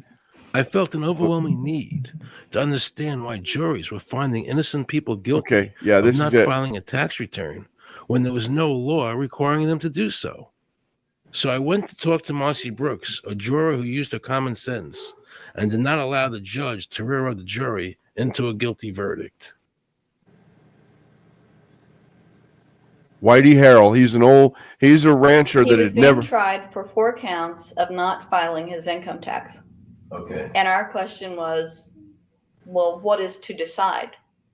Either he did or he didn't. It never occurred to us that he might actually be innocent while at the same time not filing.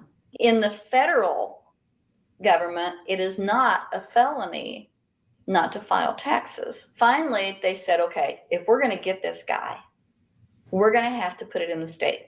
They called up the IRS agent, Agent Craner. Craner? Yeah, Robert Craner. Mm-hmm. This is Ken Doherty. He's also an investigator with the Illinois Department of Revenue. This is a request for a copy of the delegation and authority order. Right, and I talked to my boss about that, and he said that my badge is that. Badge is the authority. I thought it had to be in writing. The last question that the defense asked him was, did you write any of this down? And Agent Craner looked right at him and right at us. And he said, I never wrote anything down. And yet when we saw the video, there he was writing notes, you know.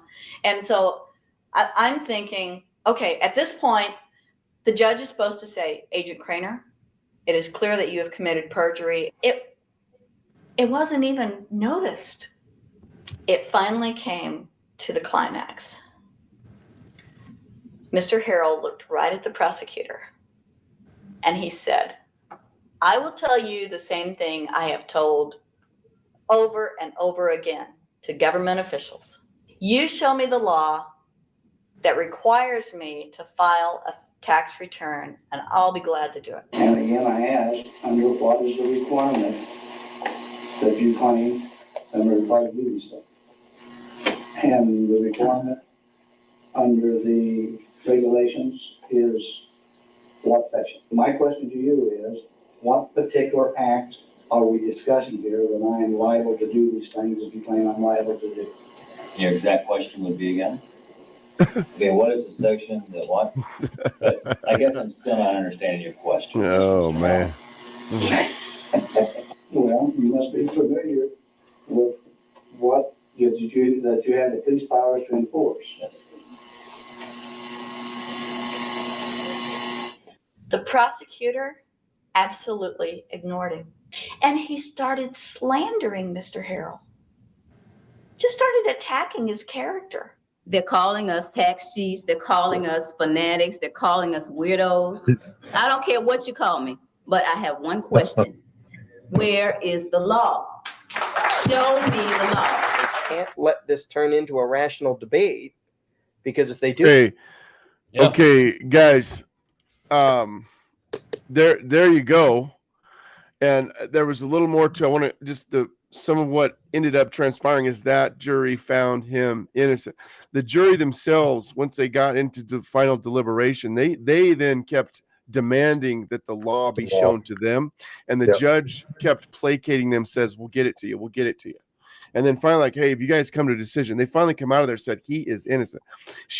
That lady there in the chair goes on to explain, like, she thought the judge might have a coronary right there in on the chair. He got so red, is the way she describes it. He was so mad, and they let that old farmer off.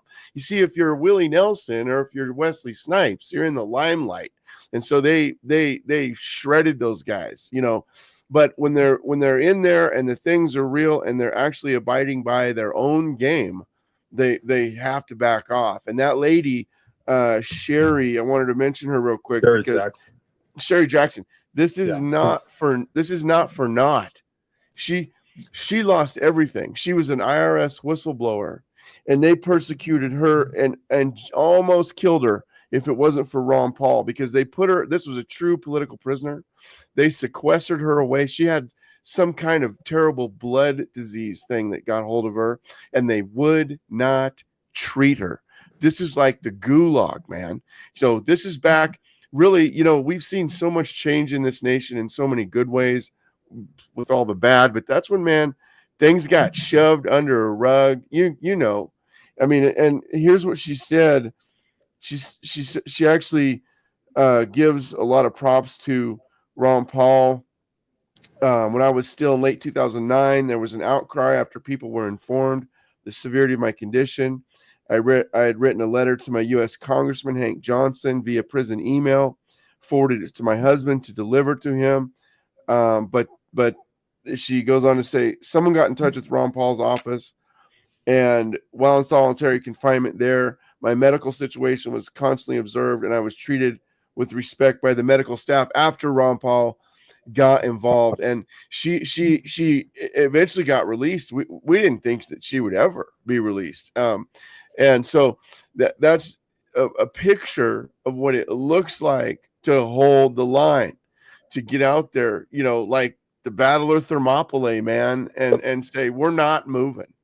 And I got so much respect for those people, because the very reason that we're not further along into tyranny is because of American men and women, many of them Christians, that have held the line, and it's taken this long. You know, and when we're able to break this down like you do, Ben, about this being a corporation, it is important to see those things. And I'm hoping that we could see a leveling of that America Inc.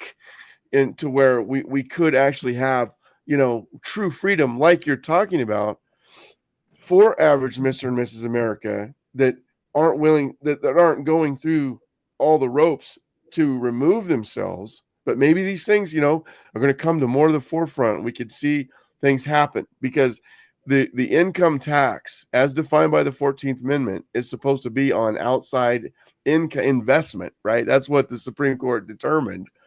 And now we're under a wage slave tax that it's so damning to a free people here.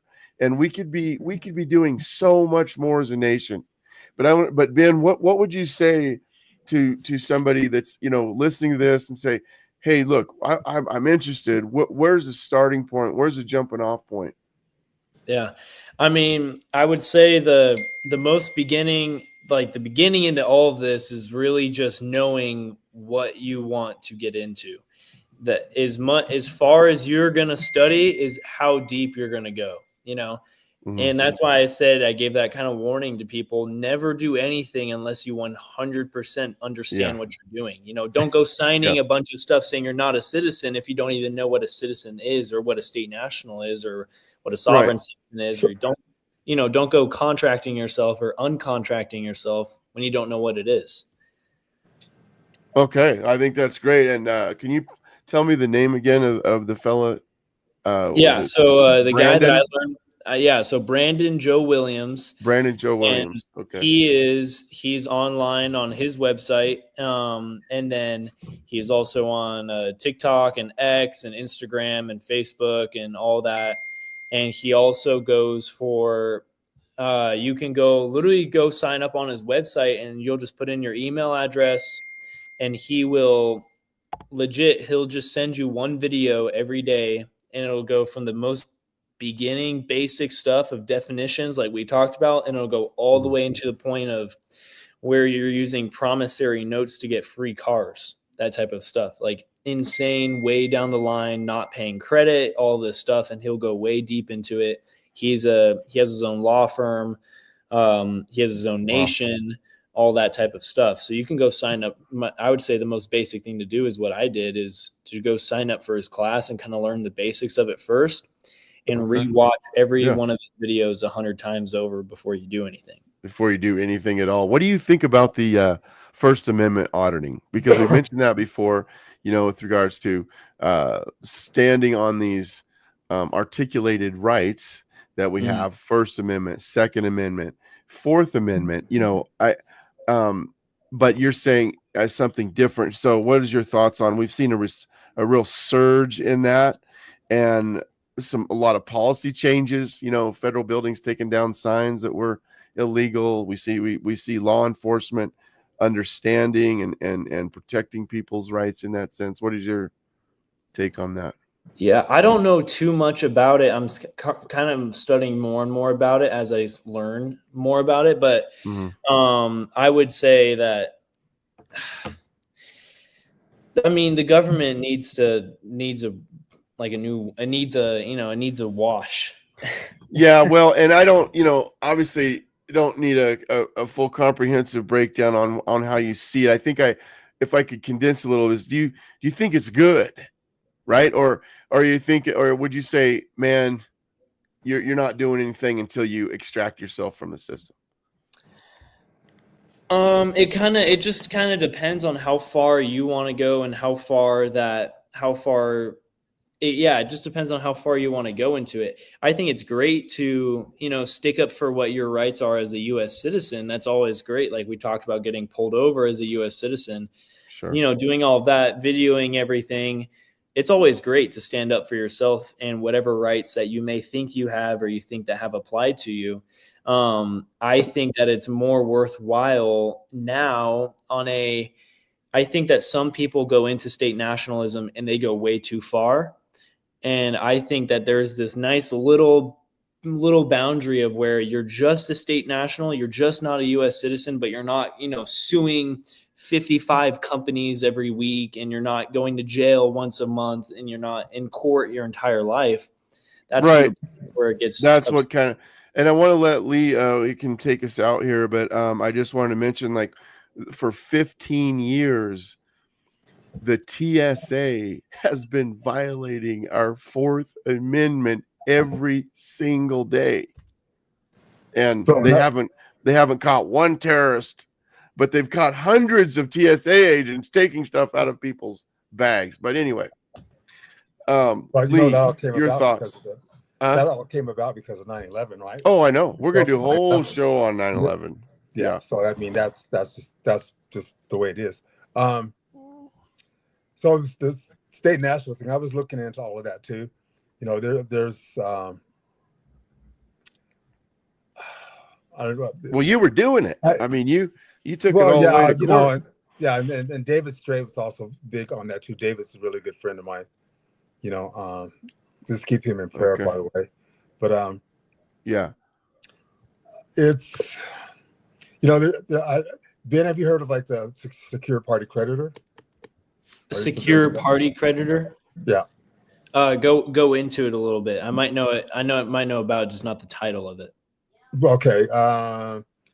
Basically, with that, it's based on the UCC one, because first of all, there is no money, right?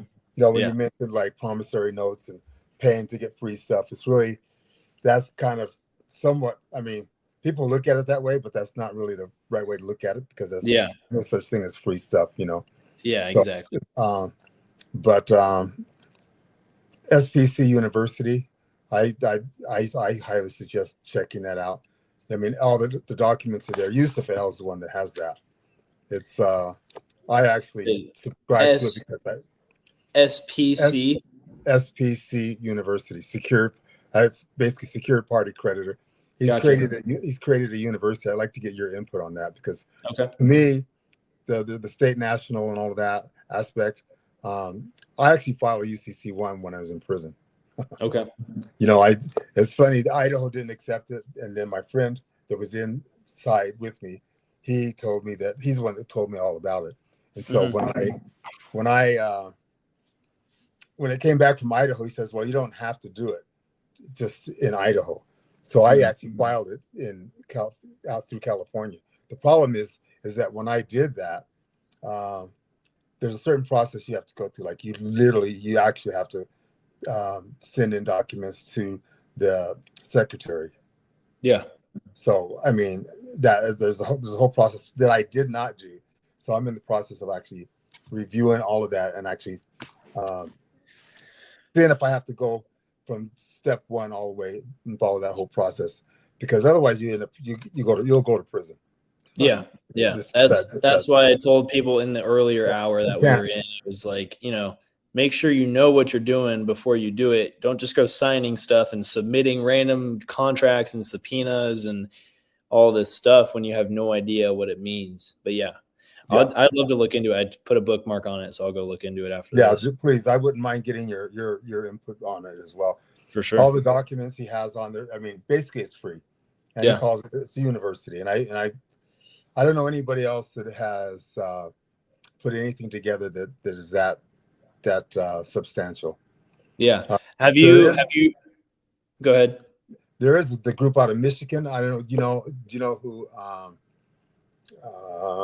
Well, I just went brain dead here. Hang on 1 second. Kirk Pendergrass. Do you know who Kirk Pendergrass is? I've heard the name. Okay, because he's really big on. Actually, there's a group out of Michigan, because the people have to assemble first when you talk, and so there's a group out of Michigan that actually does have the attention of the military as well. Gotcha. That's really important. So, from what my understanding is with regards to state national, there's good and bad, but it's still just there's no support factor. Put it that way. Yeah, 100%. And when you look at the state, Michigan State has that. I guess they've been at this for some time, and they do have the people assembled. And so Interesting. I don't have that on hand. I was just listening. Kirk does a thing every Monday night, and that's he's another person that be well worthwhile looking into as well. Gotcha. Cool. Yeah. I'll bookmark both of those. Have you heard of James C. Lovett? He runs a website called Black Site 32. No. Yeah, so he is also a lot of the stuff that Brandon Joe Williams does is that a lot of the documents that he tells people to go look into and go read and go, kind of just the basic fill your stuff in and then submit it type of stuff. So James C. Lovett does a lot of services like that, and he has his own type of academy type of thing where you can pay a fee and it'll give you all the right documents and a lot of the stuff that I use to submit. So most of my affidavits, I typed up primarily probably like 80% of the affidavits that I've submitted with anything or travel statuses or stuff like that. But the right way to fill out the DS-11, stuff like that. So he's another really good guy to link in. James C. Lovett. But he's a really cool guy as well.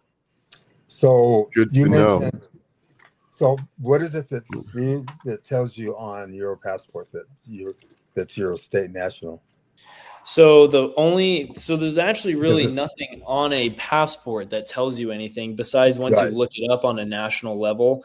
So if a police officer, which actually police officers can't do it, you have to get a sheriff or you have to get someone who has special clearance. They have to look you up on a national level and not a state level. Because obviously a passport isn't a state thing, it's a national thing. Right. So the only thing that's different is that if you go look into the different meanings of the star levels of passports, so a 1 and 2 star is for U.S. citizens, a 3 star is for anyone who can be either service to the United States, so like military officials, government officials, anyone that is a diplomat, or who qualifies for diplomatic status. And then 4 star is for state people who belong to the states, but are not U.S. citizens by definition. So you could say a non-citizen national would be the actual term it would pop up with, but state national is what I would tell most people it would actually say. What color is your passport, Ben? It looks the exact same as everyone else's. It actually just looks... Yeah, so mine looks the exact same as everyone else's, but you have the 4 stars right there, and everyone else would usually have a 1 or 2 star. That's and it's your actually passport. Your passport card. That's your passport card. Yeah, so a passport. You can't use that internationally though. Oh, but where's your book? Can use it. Yeah, you can use it you can use it for Mexico and Canada, but you can't go to Europe. But I have a passport book as well that is also 4 star. So whenever you complete the DS-11 form, you would just say passport card and passport book. So I just use that on me.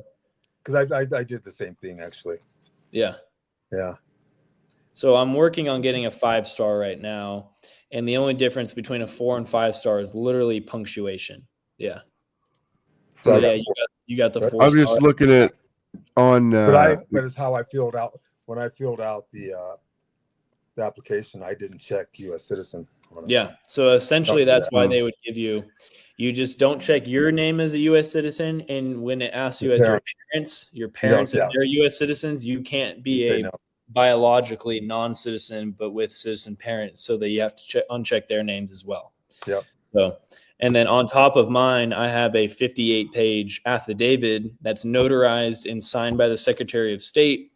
That's also been submitted with my passport, so they have it on file. So if ever I get pulled over for a ticket, or if I ever, if I'm ever accused of being a U.S. citizen in any way, shape, or form, I can reference that affidavit that I have on file because it's been already submitted in all these different places and they have it on file. So my whole thing in there is that they legally have to keep it on file.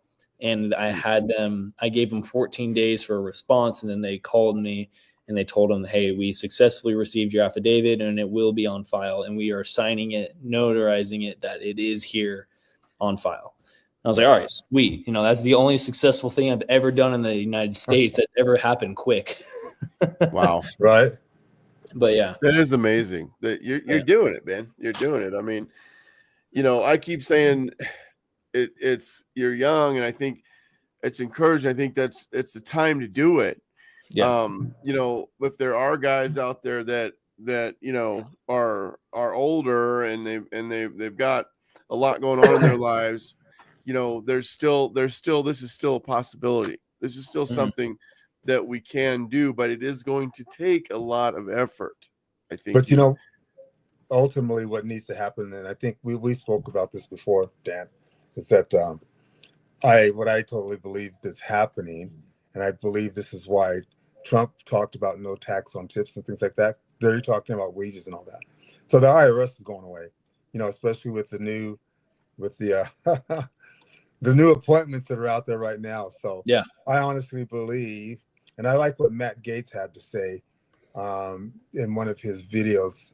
Oh man, if he gets in there, he is. He's the Attorney General. Yeah. So he's officially Attorney General now. He actually stated, he mentioned Republic. You don't hear anybody talk that. No, you don't. There's a lot of push. I've just saw there was a lot of pushback against Matt Gaetz that I didn't know. Last I saw that, man, the liberal media was going nuts over him. There's only one person hated more than Trump, and that's Matt Gaetz. Yeah. He's fearless. And he's the right person to be in there for this. 100%. I'm surprised they haven't seen Kash Patel. I'm sure he's going to be in there somewhere. You know, I just waiting for his name to come up as to where they're going to place him. I'm sure we need Alex Jones for press secretary. Well, Alex Jones, you know, because could you imagine starting out with him? You know, but then you also got Candace. Candace is I believe Candace would be ideal too. Oh, Candace, absolutely, man. Candace and what's Trump's secretary? Not secretary, but his attorney going through all that nonsense with him. Oh yeah. I know you're talking about. I remember his name. She's another one that would be a good. It's almost like, you know, you look back, you look at the landscape of where we've come from, and all the people that have been trying to speak into the fray, like G.W. Griffin with, you know, Creature from Jekyll Island. Yeah, I mean, that's huge. That transformed my world when I found out. What if more and more people, they're really seeing this, and we could actually see true change at the federal level? I mean, I don't even dare say it, but it kind of seems like that's what we're looking at. It's absolutely unbelievable to watch this time of history. And Tulsi. And Tulsi's in there as well. Oh, yeah. Well, I mean, we talked about it earlier before you got in, Lee, is that we went, like, in the very beginning of this, we were talking about how great and young all of these people that Trump are putting in office right now. Yeah. Because after he's gone, it's the republic if you can keep it. Mm-hmm. And that's why they're getting rid of the education department, so people can be educated properly. Mm-hmm. You know, the tax that's going away. You know, Ron Paul's in there too. You know, he's got to be working with Elon and Vivek. Now, is he? I thought, because I know that he was verbally in agreement with some of that stuff, but I thought he was not wanting to get involved. No, he's good. He's going to be there. Really? Okay, you need to send me some of that stuff, because it matters with some of the attacks I received from people. No, he's definitely, and Elon's already put up on X somewhere how some of the money's being spent. I mean, there's going to be full disclosure. Oh yeah, this came on. Dude, I when people find out how their tax dollars are being spent, first of all, it shouldn't be taxes anyway. But when they see where the money's going, I pity the fools. I think we should see a total exoneration. Well, pity fools. It's going to be. There's so many people that need exonerated. There's so many things that need done. People that need jailed, imprisoned, you know. But just the exoneration of people, it's just unbelievable that we've seen a twisting of the law so much. People that were whistleblowers, people like, you know, Project Veritas and stuff, like exposing the sale of human baby parts, and then he gets persecuted. It's unbelievable. So I've been saying for a long time, like, something's got to give. The levee's going to break. The house of cards has to come down. We are up against it right now, and where we're at locally with what's happening with Old State Saloon, that type of thing, to get out into the public and have a place where the public can speak, engage. More people need to be doing that around the country. I'm not sure how much of that there really is. I know, like in Texas, they've had places, bars where they'll hold debates and stuff. But we need to speak, be bold. Don't be afraid to actually rock the boat right now, because now's the time. Well, and that's I got the big props to Mark. So that's man, it's awesome. really, it's awesome, Ben.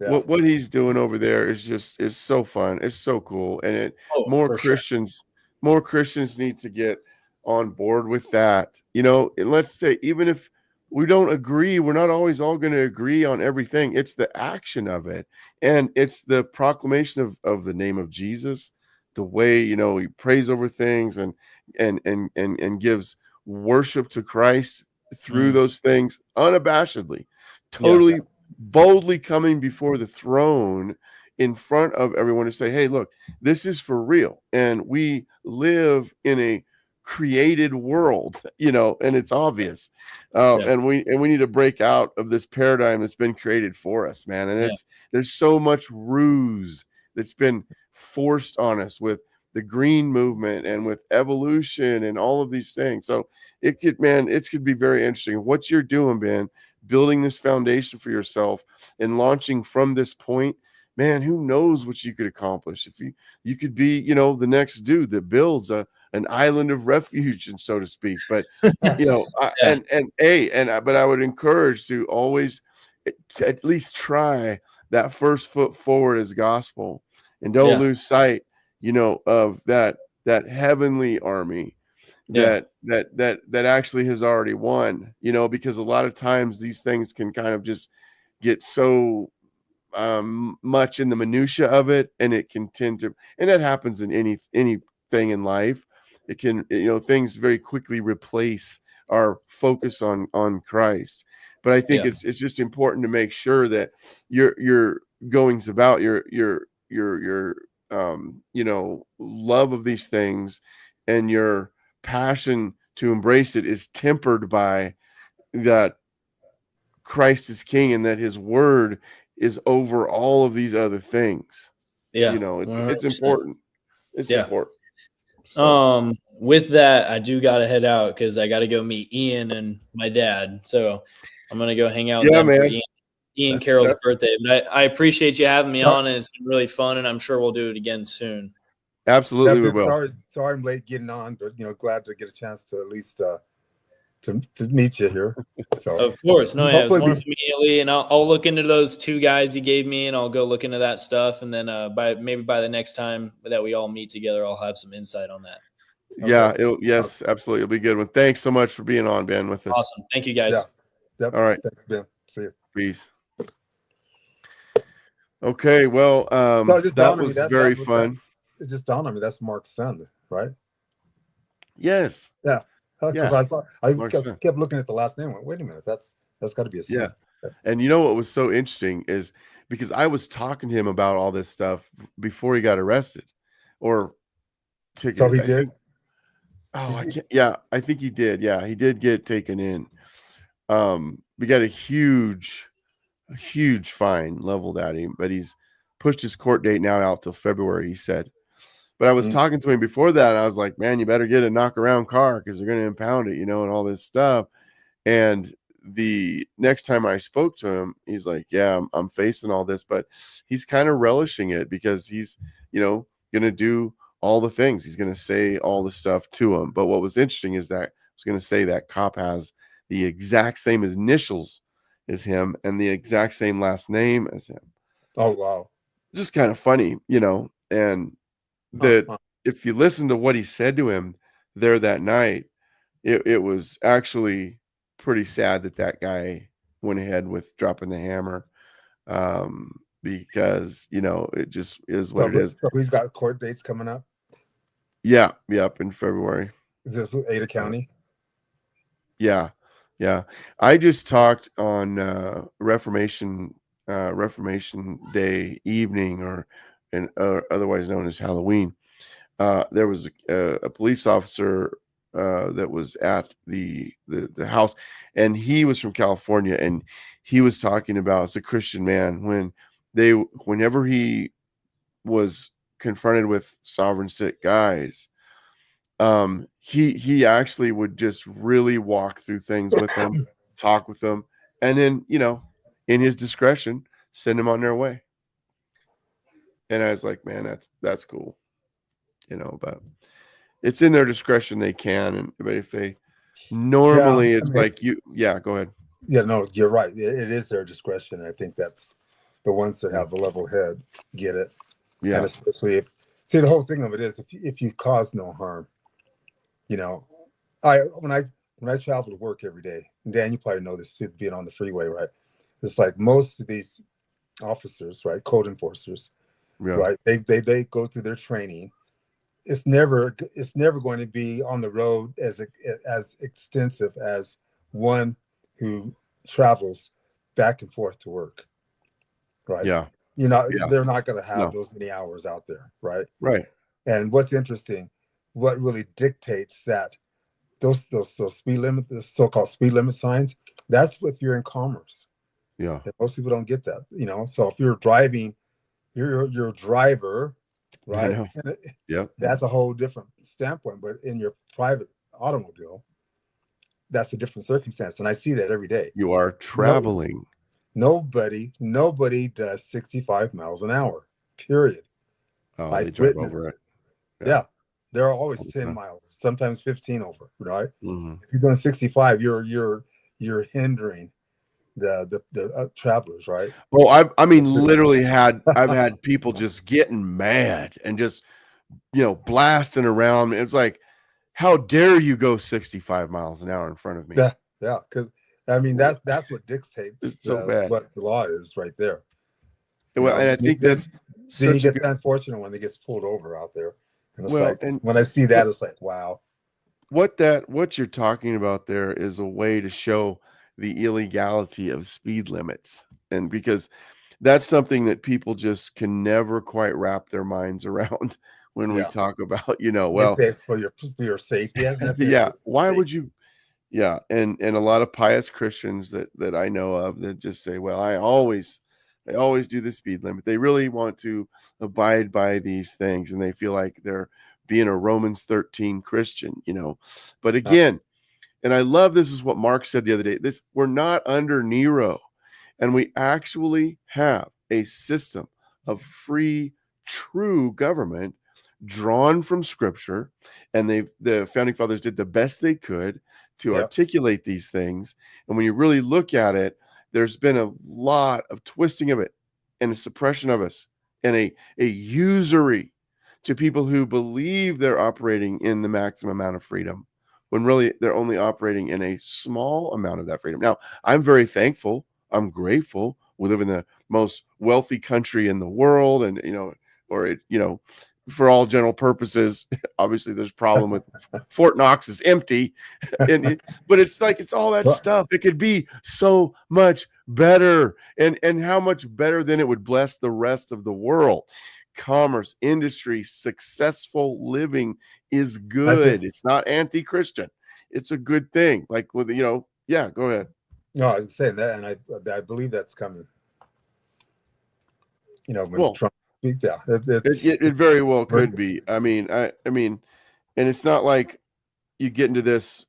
Well, the universe is going to bless me, and if I say it, it'll happen, and I really believe it. That kind of stuff. But the parable goes, the king gives the talent to the servants, and the one that went and buried it was in sin. And what he's clearly saying there is that this is from Scripture, is to expound on what God has given you. And so here in this country, we've had such opportunity to do that.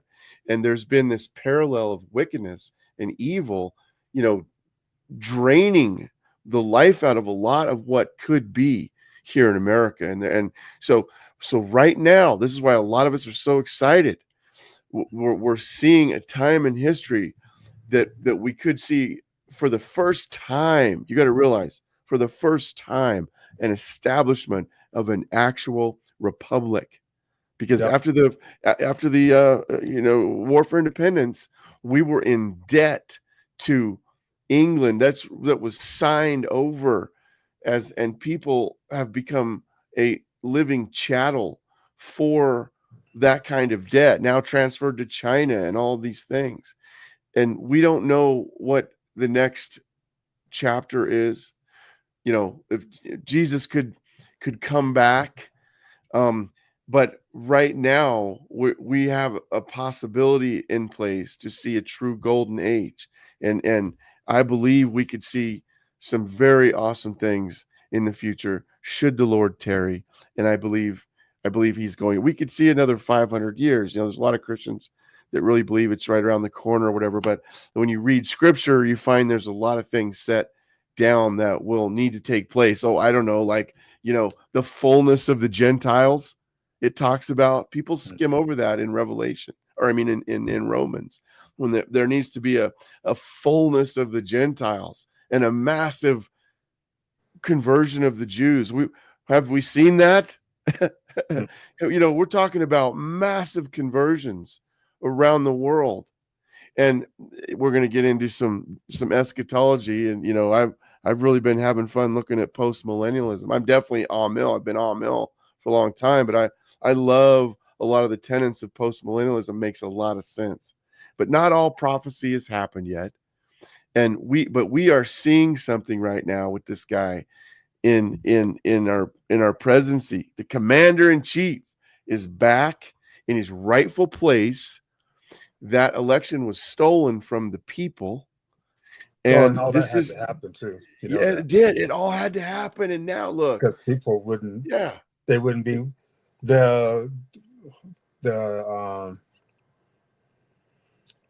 awareness of what it took. Kind of like equated to like the 9/11. There had to be something to wake everybody up. The whole election thing, and there had to be some sort of comparison, right? Yeah. There's this one brother he'd always, oh man, he used to think I drank the Kool-Aid, and why are you throwing in with supporting the rich like white man? Trump and that, yeah, right. He's been really quiet on my page here lately. I bet. Yeah. Everybody that was coming at me, all of a sudden there's just silence. There's nothing at all. Well, and you can see like though, if out on the street, right? Like out on the bricks, man, guys are popping off for Trump from morning till night, dude. It's awesome. That's why those guys, keyboard commandos, and I'm not saying about how tough he may be, but it's like, hey, we can't ignore this. We can't ignore this. Everybody's very, very excited about what could come next. And all those that say that Trump doesn't believe, he's not a believer. He's not a full Christian. Mm-hmm. He was asked the question, and I'll have to dig it. Need to find that clip so we can share that. But when somebody asked him, like, that he's the most powerful person in the world, or he's the most powerful person in the world, you know what? He denies that, and he points directly to Jesus Christ. He gave deference to the Lord Jesus. Yep. So anybody that says that Trump's not there, and all this and that, they have no idea. And obviously they see that clip or hear. We don't know. You don't know. I think of Elvis Presley.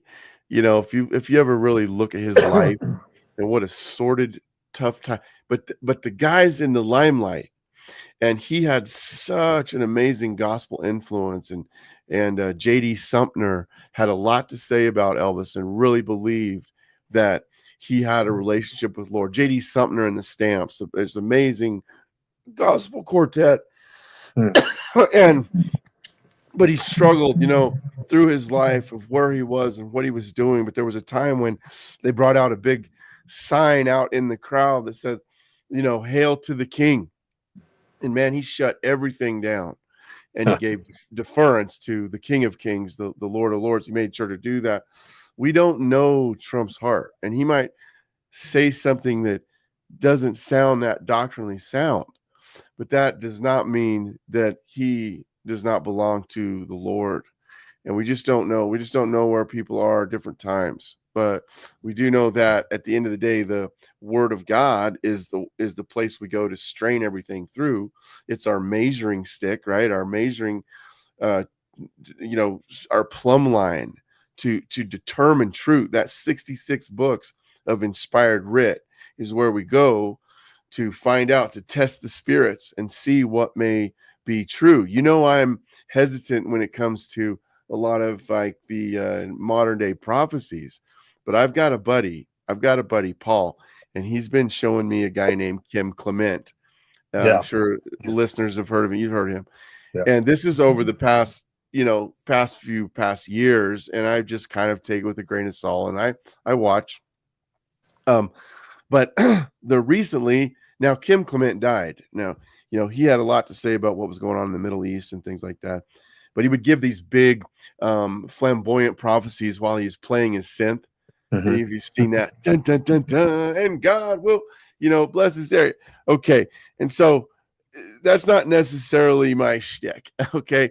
But I was listening, and then I saw the prophecy from 2007, and I'm sure you know what I'm going to talk about. Have you seen that? And he totally predicts Trump. And predicts two terms. Yeah. And I've been thinking about that. And I got a lot of friends that would just roll their eyes at that. But if you don't think that God can't move when and wherever he wants, it is foolish. It is foolish. You may not have people entering in a particular office of prophet or apostle but God can actually move through people how he sees fit. And we do have a very interesting words from Kim Clement about Trump, not to mention the guy that most everybody have seen. I mean, even Candace Owens put it up about the guy saying he was going to get shot in the ear. Very interesting that we can see. Because I was talking to people about, well, God, people that don't think he's Christian enough, right? I say, well, God can certainly use him. And they say, well, God could use Kamala too. It's like, that's very silly, because we're talking about being used for the good of the people. Of course he can. Evil does of course the same he can thing. use. Yeah, well, sure, in a different way. Yeah. Evil. Yeah. Well, it's gonna. Yep. It's gonna press you and that's down.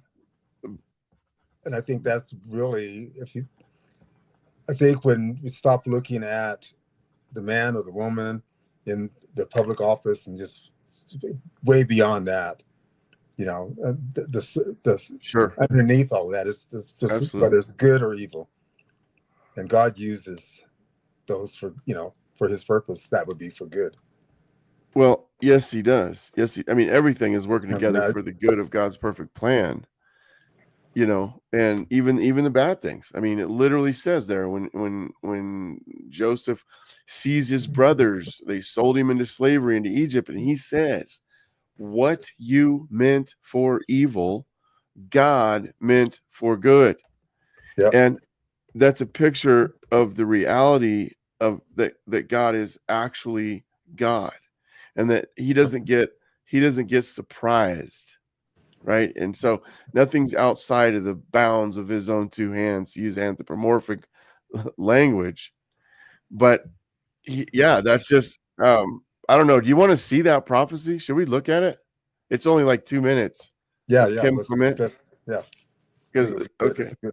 It'd be good to see that. Yeah, hopefully I can share it. But yeah, let's see. Present screen. Let me see where to go. Okay, here we go. So we're gonna stay with this approach so we can screen share. Yeah, screen share. We can. Yeah. And Lee, I'm going to be getting all this footage, this B-roll, and we're going to be published here pretty soon. But let's just keep streaming live. We're actually streaming live on Rumble. There's quite a few people watching on Rumble. Okay. We're not on Facebook. We're on YouTube, Rumble, and X.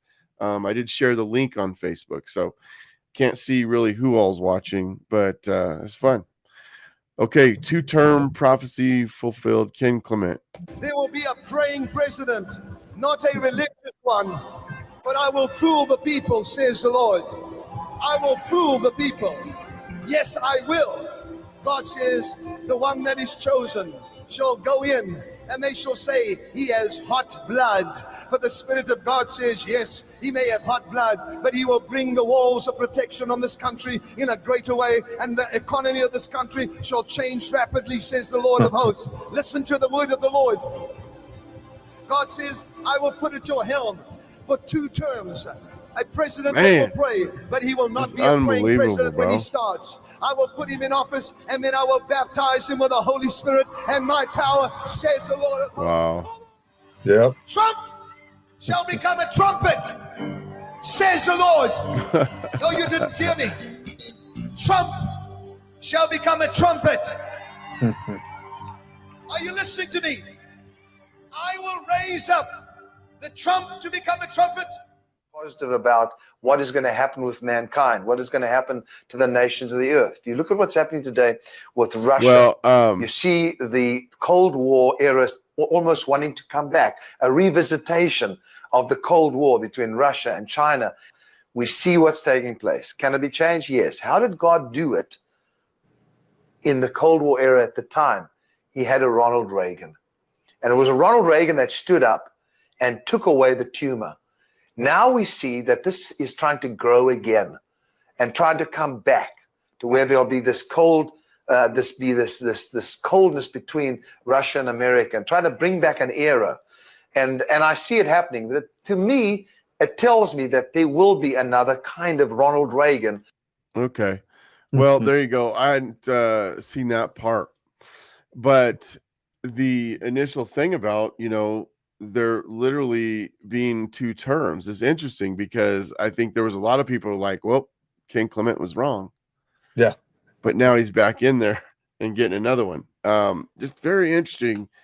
Again, not something I normally study a lot about, but it's just, you just can't ignore something like that. And he mentioned about, like, with the economy, how rapid and when you feel what's going on, look, I mean, those, just him being elected, look at what that caused just within the whole system. Yeah. He's not even actually in office, right, officially, but just the word of him being the next president, right? Yeah. Yeah. It's just, it set things in motion, Oh, it did. Well, we've gone a while here. I do just want to say before we wrap up, this time here now, between now and January 20th, it is a volatile time. And that's going to be, a lot of people are saying, man, it seems too quiet. But I mean, we say that if you look at, the liberal media is going nuts.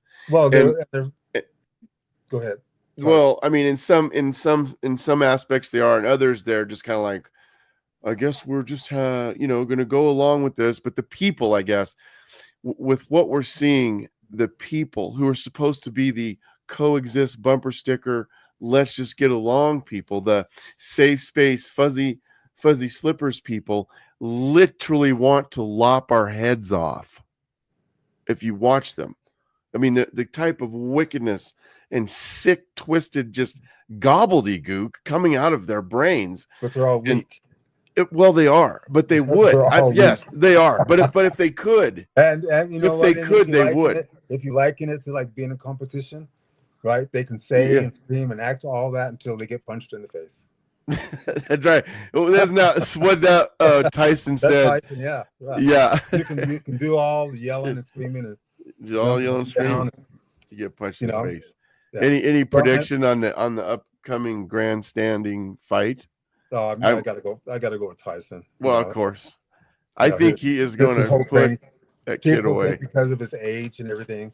But that he's putting the time in.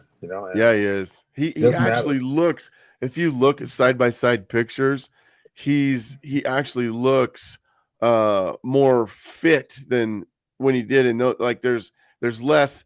He looks more ripped. He's just more trim because he has been getting after it. And one thing, it was funny. They said they were watching a clip of Jake Paul and he's doing his stuff, and they stopped and they said, "What do you think?" He said, "He's a manufactured killer. He says, "I'm a natural born killer." We'll I see love how it. natural by tomorrow Yeah. what happens, right? Yeah. I mean, and I know it's show, and I know they're making all kind of money, but it is fun. You got to realize I grew up in a time when we literally had a video game about fighting Mike Tyson, and there was even a hip hop song. I think I can beat Mike Tyson. And now literally we see a youngster rose up and he's like, I think I can beat Mike Tyson. And he can. I know, dude, it's going to be so funny. I really hope he puts him away. Yeah. So, but I think I can beat Mike Tyson. That was Will the Fresh Prince and DJ Jazzy Jeff and DJ Jazzy Jeff and I think I can beat Mike Tyson, but yeah, it's gonna be good, man. Well, hey, this is fun, dude. Let's keep this going. Yeah, sorry it's so late getting in on this, but yeah, no problem. Because no, that was fun. That was needed. Like I enjoyed speaking with Ben because we're gonna do another one on this topic, and we're gonna have a couple more people. But I really your input is really important on this because you have I'll have experience. I'll things lined out too that I'm kind of looking at.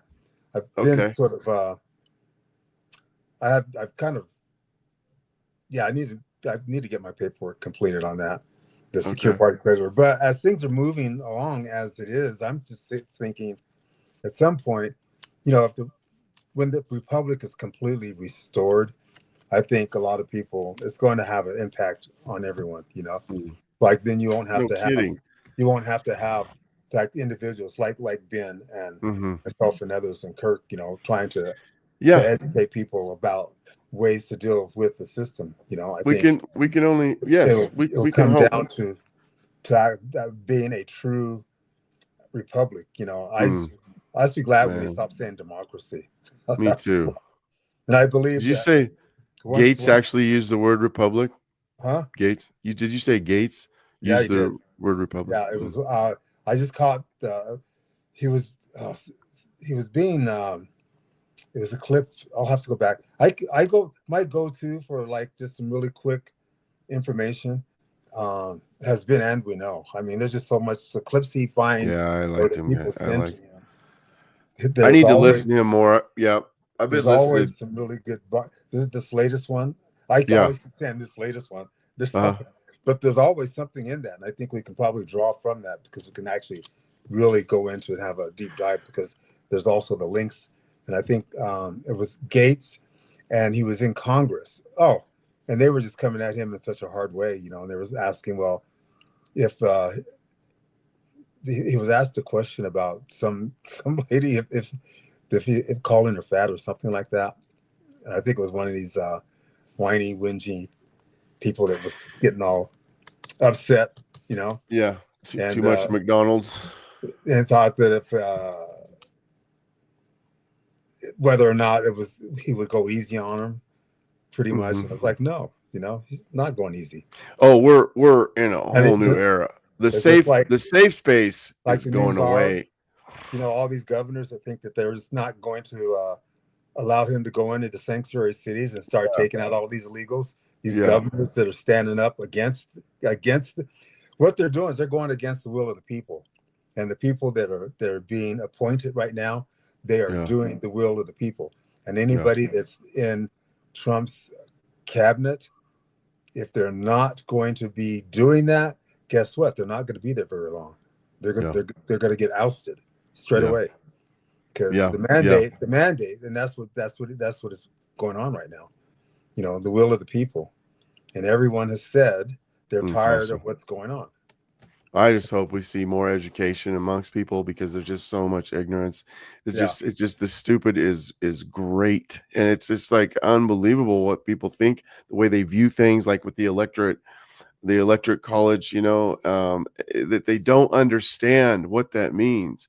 And I saw a clip talking about how depressing it can be when you think your vote doesn't count because of the electorate college. It's like, it's literally what United States is. It's what it means. It's the United States, so that different things happen in different states. And so, we wouldn't have the system we have, the beautiful system of voting and election without it. Yeah. You know, it's how dumb can they be? But and this past election proved it, because why do they have the swing states, right? Because the population, and it's important to get everybody on one page, right? That's a classic. That's exactly what happened in this election. It was amazing landslide, and flipping all the battle states was just, even though they've still tried. I knew he was going to take it. I absolutely knew he was going to take it. Yeah, because people are fed up. You know, just that question. Totally. Are you better off then or now? But this is the time to keep pushing, you know, and let's keep talking. We got more shows to do. Yeah. I want to get after 9/11, and I want to talk about the TSA. You know what I would love to see? The abolition. You want to talk abolition? Let's abolish the TSA. And let's get back there's no reason to have them. Absolutely not. Hey, I've been doing back the way it was before, because that whole dude, how nice it would be nonsense to go and meet your family and at the gate and actually talk to them again. And you know, that went away before the stupid TSA stuff, but you know, we could definitely get back to a more American way of it. No, they're totally useless. They've never caught one terrorist, but they've caught hundreds of TSA agents stealing stuff out of luggage. And you know, their methods are completely intrusive on our freedoms, bad. You know, so walking through that stupid machine that does more harm than good, for sure. It does. And if you don't go through that, then they want to grope you. It's like, and it's a total. If you refuse the porno scanner and you refuse a pat down, called it. They are. And you know, when they first implemented those things, they were saying that everything got deleted, and there are congressional hearings where they had banks and banks of those pictures had been saved of reams of data on hard drives, and just discussing who would want that job. You know, you got to be just one of the sick individuals that would. It is. It's almost like when they first got going, those guys, they were just not the very desirable folk, and you could look right at them and see, and they're still in there. It's just there's a lot more people now that were just like, well, I just need a job, you know, I'll go do this, and I mean, but it's a pretty useless, overfed, bureaucratic nonsense, and they're part of the Homeland Security invasion of your privacy, basically. Oh, completely. It's a complete violation of the Fourth Amendment. It's so bad. It's so terrible. It needs to go away. Yeah. Homeland Security itself is wrong. Maybe that'll be one of the agencies that they will do away with, you know? Yeah, well, and guess what? Grassroots efforts. We talk more about it. We do more stuff about it. Yeah. That's why I'm excited about these First Amendment audits. I think they're very effective. But anyway. Okay. All right, Lee. Well, appreciate you as always. Thanks for jumping on with me, and we'll do another. This was last minute, I know it, but Ben was like, "Hey, I got time," so well, that's good. I mean, that's Ben's an interesting young man, so it's good to see that. You know, he's sharp. The younger Mark. Well, you know what? In that state, Trump had a lot of the young people stepping out. I think thanks to what is it, Kirk, the Turning Point, and how he. Charlie Kirk, yeah. You know, getting out into the campuses and stuff like that. I think he was huge in getting Trump elected. Instrumental, you know. Huge, very instrumental. Yeah. A lot of people were. So super fun. It's a new day. Absolutely. Okay. All right, man. Have a great evening, and we'll talk to you soon. Catch up with you. All right. God bless. To Jolene. Thank you. Okay. I'll let her know. All right. Okay. All right. Later. Bye. Late. I'm out of here. Okay. I'll talk to you later. All right. Bye. Yeah.